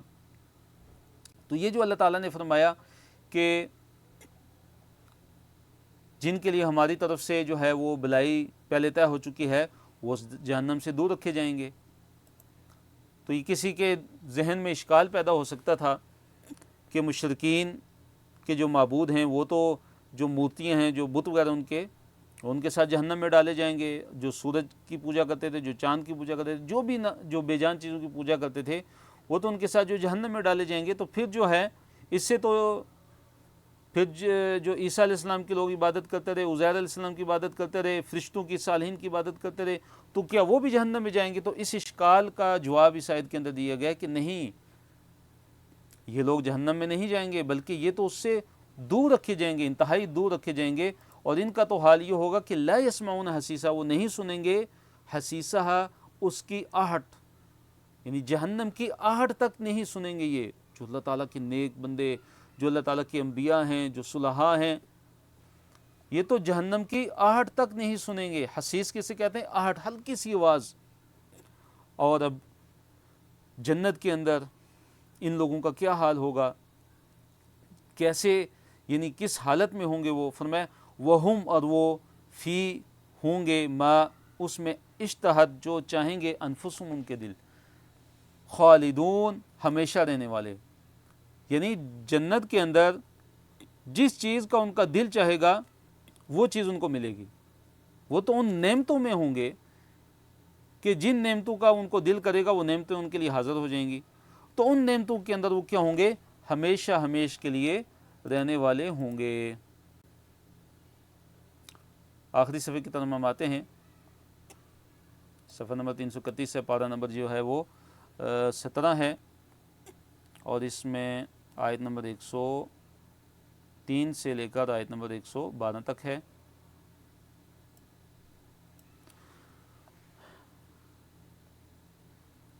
جنتیوں کو کوئی غم نہیں، اب کیا کہ یہ جو صالحین ہیں، انبیاء صالحین جو جنت میں جائیں گے، انہیں جو ہے فزع اکبر جو سب سے بڑی جو پریشانی ہوگی ان کو وہ غمگین نہیں کر سکے گی، فزع اکبر ان کو غمگین نہیں کر سکے گی۔ تو اللہ تعالیٰ نے فرمایا کہ لا یحزنہم نہیں جو ہے ان کو غمگین کرے گی، الفزع الاکبر جو ہے سب سے بڑی گھبراہٹ، سب سے جو بڑی جو گھبراہٹ ہے ان کو غمگین نہیں کرے گی، ان کو سب سے بڑی گھبراہٹ الفزع الاکبر، سب سے بڑی گھبراہٹ سے کیا مراد ہے؟ موت کی گھبراہٹ، موت کے وقت جو ہوگی، یا اسرافیل علیہ السلام کا سور پھونکنے کے وقت ہوگی، یا وہ لمحہ اس سے مراد ہے کہ جب دوزخ والے دوزخ میں جا رہے ہوں گے، جنت والے جنت میں جا رہے ہوں گے، اور موت کو ذبح کر دیا جائے گا، موت کو جنت اور جہنم کے درمیان کیا ہوگا؟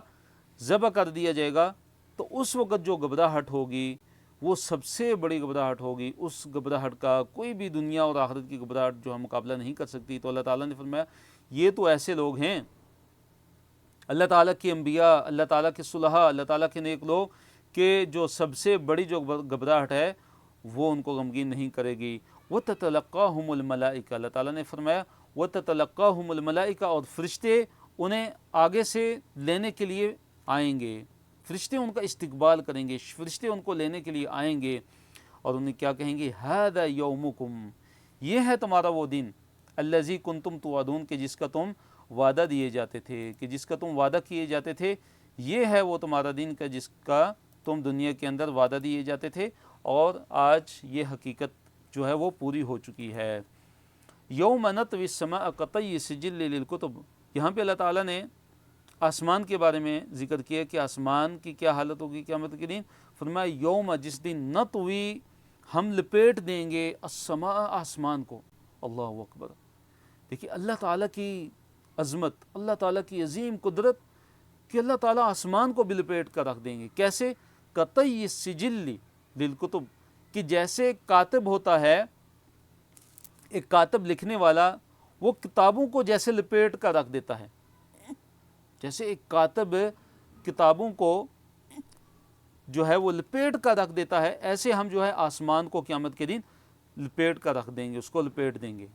جیسے دوسرے مقام پہ اللہ نے فرمایا والسماوات مطویات بیمینہ، اور سارے کے سارے آسمان اللہ تعالیٰ کے دائیں ہاتھ میں لپٹے ہوئے ہوں گے۔ یہ ہے اللہ تعالیٰ کی قدرت، یہ ہے اللہ تعالیٰ کی عظمت کہ ایک ہاتھ میں ساتوں کے ساتوں آسمان اللہ تعالیٰ کے ہاتھ میں قیامت کے دن لپٹے ہوں گے۔ اللہ نے فرمایا کما بدأنا، کہ جیسے ہم نے، کما بدأنا، جیسے ہم نے پہلی جو ہے پیدائش کی ابتدا کی تھی، جیسے ہم نے ابتدا کی تھی، اول خلق، پہلی پیدائش کی، نعیدہ، ہم اس کو دوبارہ ہم جو ہے اس کا اعادہ کریں گے، دوبارہ ہم اس کو جو ہے وہ لوٹائیں گے، یعنی تمہیں دوبارہ پیدا کریں گے جیسے ہم نے تمہیں پہلی دفعہ پیدا کیا تھا۔ وعدن علینا، یہ وعدہ ہے ہم پر کہ جسے ہم پورا کر کے رہیں گے، انا کنا فاعلین، ہم ہمیشہ اسے پورا کرنے والے ہیں، ہم اس وعدے کو کیا ہیں، ہم ضرور پورا کر کر رہنے والے ہیں۔ تو اللہ تعالیٰ نے آگے فرمایا آیت نمبر 105، زبور میں اللہ تعالیٰ نے لکھ دیا کہ صالحین ہی زمین کے وارث بنیں گے۔ اگر زمین والے، اگر حقیقی معنوں میں اگر وہ صالح ہوں گے تو اللہ تعالیٰ ان کو زمین کا وارث بنائیں گے، اللہ تعالیٰ ان کو زمین کا اقتدار عطا فرمائیں گے۔ تو اللہ نے فرمایا وَلَقَدْ كَتَبْنَا، اور البتہ تحقیق ہم نے لکھ دیا تھا، کس میں، فی الزبور، زبور میں، زبور جو کتاب ہے ہم نے اس میں لکھ دیا تھا، من بعد ذکر، ذکر کے بعد، نصیحت کے بعد، پند و نصیحت کے بعد جو ہے زبور میں ہم نے کیا لکھ دیا تھا، ان الارض، کہ بے شک جو زمین ہے، یرثھا، اس کے وارث بنیں گے، عبادیہ، میرے بندے، الصالحون، نیک، کہ زمین کے جو وارث ہیں میرے صالح بندے ہوں گے، زمین کے وارث میرے صالح بندے ہی ہوں گے۔ اس سے کیا مراد ہے؟ اس سے مراد یہ کہ اللہ تعالیٰ نے جو زبور ہے اس میں نصیحت، پند و نصیحت کرنے کے بعد اللہ تعالیٰ نے زبور میں لکھ دیا تھا کہ زمین کے جو وارث ہیں وہ اللہ تعالیٰ کے نیک بندے ہی بنیں گے، یعنی زمین کے اقتدار اللہ تعالیٰ اپنے نیک بندوں کو ہی عطا فرمائے گا۔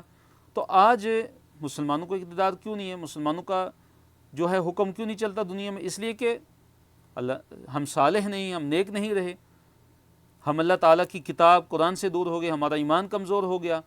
تو یہ شرط ہے کہ جب ہم عبادی الصالحون، جب ہم اللہ تعالیٰ کے نیک بندے بنیں گے تو پھر اللہ تعالیٰ کا یہ وعدہ بھی پورا ہوگا کہ اللہ تعالیٰ ہمیں زمین میں بھی اقتدار عطا فرمائیں گے، جیسے کہ صحابہ کرام تھے۔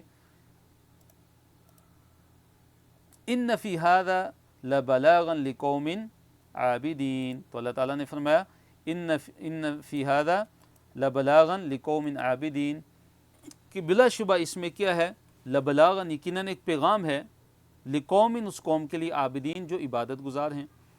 تو اس میں یعنی اس سے مراد کیا کہ وہ واعظ و تنبیہ ہے جو اللہ تعالیٰ نے واعظ کیا ہے، جو اللہ تعالیٰ نے نصیحتیں کی ہیں اس صورت کے اندر، سورۃ الانبیاء کے اندر، اس میں کیا ہے، لبلاغاً، ایک پیغام ہے، یعنی ایک کیا ہے، پیغام ہے ان لوگوں کے لیے کہ جو کیا ہیں، عبادت گزار ہیں، جو کیا ہیں، عبادت گزار ہیں، ان کے لیے اس صورت کے اندر ایک کیا ہے، بڑا ہی پیغام ہے۔ وَمَا أَرْسَلْنَاكَ إِلَّا رَحْمَةً لِلْعَالَمِينَ، بڑی ہی عظیم آیت ہے، اور آپ اکثر علماء سے سنتے ہوں گے کہ اللہ تعالیٰ نے نبی علیہ السلام کو تمام جہان والوں کے لیے کیا بنا کر بھیجا ہے، رحمت بنا کر بھیجا ہے۔ وَمَا، اور نہیں، أَرْسَلْنَا، بھیجا ہم نے، کا آپ کو، اے نبی صلی اللہ علیہ وسلم ہم نے نہیں بھیجا آپ کو الا مگر رحمتاً رحمت والا بنا کر للعالمین تمام جہان والوں کے لیے۔ نبی علیہ الصلوۃ والسلام کی جو نبوت ہے، آپ صلی اللہ علیہ وسلم کی جو رسالت ہے، وہ تمام جہان والوں کے لیے، وہ کسی خاص قوم کسی خاص زمانے کے لیے مختص نہیں ہے، اور اسی لیے نبی علیہ الصلوۃ والسلام نبی الرحمہ ہیں، رحمت والے نبی ہیں۔ تو اللہ تعالیٰ نے نبی علیہ الصلوۃ والسلام کو تمام جہان والوں کے لیے رحمت بنا کر بھیجا، اور نبی علیہ الصلوۃ والسلام کے ذریعے تمام جہان والوں پر اللہ تعالیٰ نے رحمت نازل کی۔ وحی کا پیغام کیا ہے؟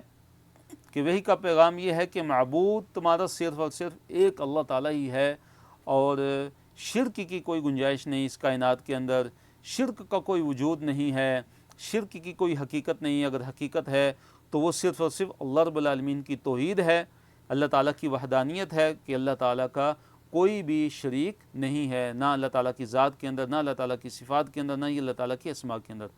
اللہ نے فرمایا کل کہہ دیجئے انما سوائے اس کے نہیں، یعنی کہ بس بات صرف اتنی ہے، یوحا کہ وحی کی جاتی ہے الیہ میری طرف جو ہے وہ وحی کی جاتی ہے، انما یہ کہ الہکم تمہارا جو الہ ہے، تمہارا جو معبود ہے، الہ واحد، وہ ایک ہی معبود ہے۔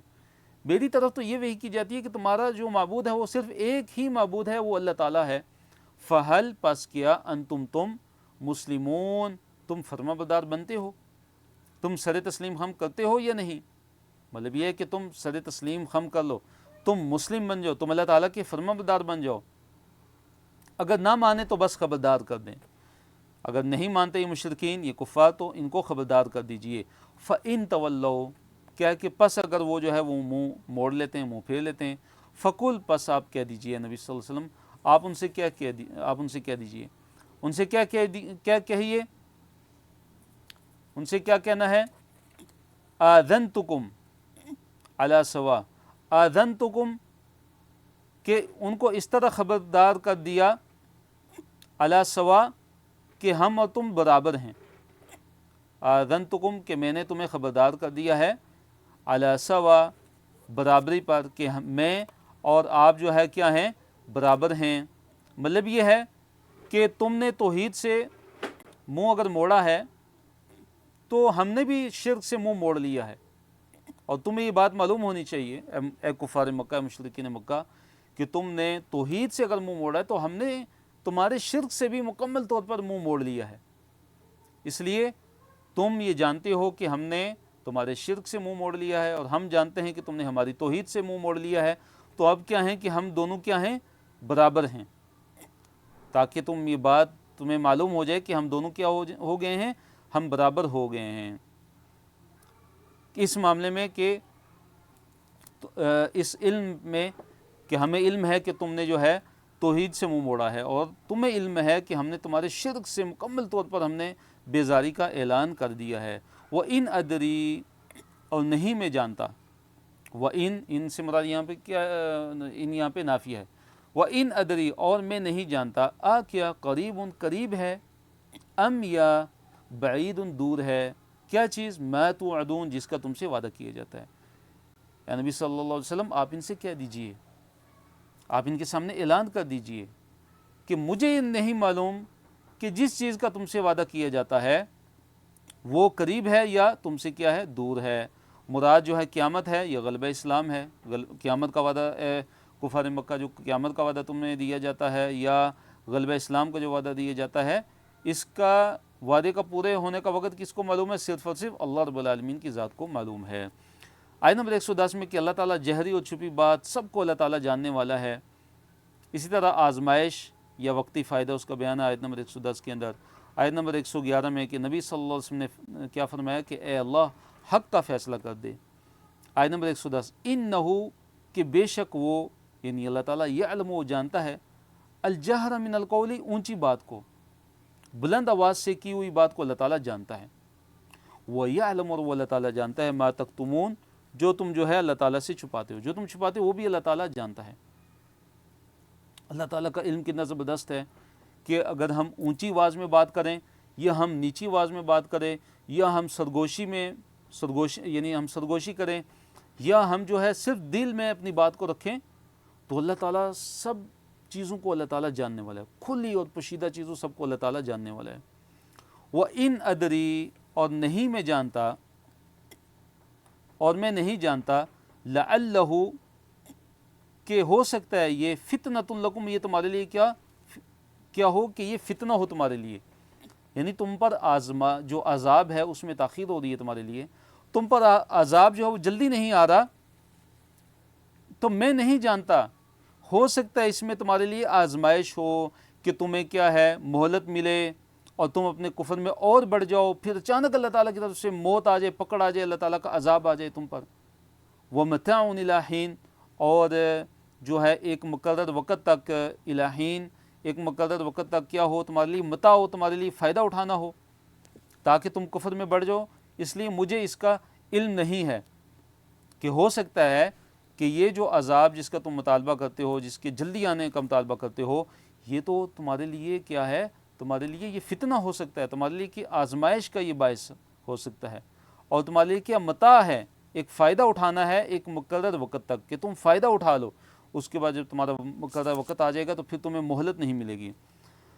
اب نبی علیہ الصلوۃ والسلام نے اللہ تعالیٰ سے کیا دعا کی، فرمایا قال، کہا، یعنی نبی صلی اللہ علیہ وسلم نے کہا، ربی، اے میرے رب، احکم، فیصلہ کر، بالحق کی، حق کے ساتھ، اے اللہ، اے میرے رب، حق کے ساتھ فیصلہ کر، وربنا، اور ہمارا جو رب ہے، الرحمن، وہ رحمان ہی ہے، ہمارا تو رب کیا ہے، رحمان ہی ہے، المستعان، جس سے مدد طلب کی جاتی ہے، علی ما تصفون، اس پر کہ جو تم بیان کرتے ہو، یعنی ہم اللہ تعالیٰ سے ہی مدد مانگتے ہیں، ہم کس سے مدد مانگتے ہیں، ہم اللہ تعالیٰ سے ہی مدد مانگتے ہیں اس کے مقابلے میں کہ جو تم اللہ تعالیٰ کے لیے تم بیان کرتے ہو، اللہ تعالیٰ کے بارے میں جو ہے تم شرک جو کرتے ہو، اللہ تعالیٰ پر جو تم افتراء، جو جھوٹے الزام تم گڑھتے ہو، جو منسوب کرتے ہو، ان باتوں کے مقابلے میں ہم اللہ رب العالمین سے ہی جو ہے وہ استعانت کی دعا کرتے ہیں، اللہ تعالیٰ ہی سے مدد طلب کرتے ہیں۔ تو الحمدللہ اللہ تعالیٰ کے فضل و کرم سے اور اللہ تعالیٰ کی خاص توفیق سے الحمدللہ سورۃ الانبیاء الحمدللہ ہم نے ختم کی، یہاں پہ اس کا اختتام ہوتا ہے۔ تو اچھا سیکھنے اور غور سے بھرپور فائدہ اٹھانے کے لیے روزانہ کا سبق دہرائیے اور ساتھ ساتھ لکھے اور نوٹس بھی مکمل کیجیے، اسی جو پڑھتے ہیں اس سے کسی کو پڑھانے کی بھی کوشش کیجیے۔ تو کفارہ مجلس کی ہم دعا پڑھتے ہیں، سبحانک اللہم و بحمدک، اشہد ان لا الہ الا انت، استغفرک و اتوب الیک، وآخر دعوانا ان الحمد للہ رب العالمین۔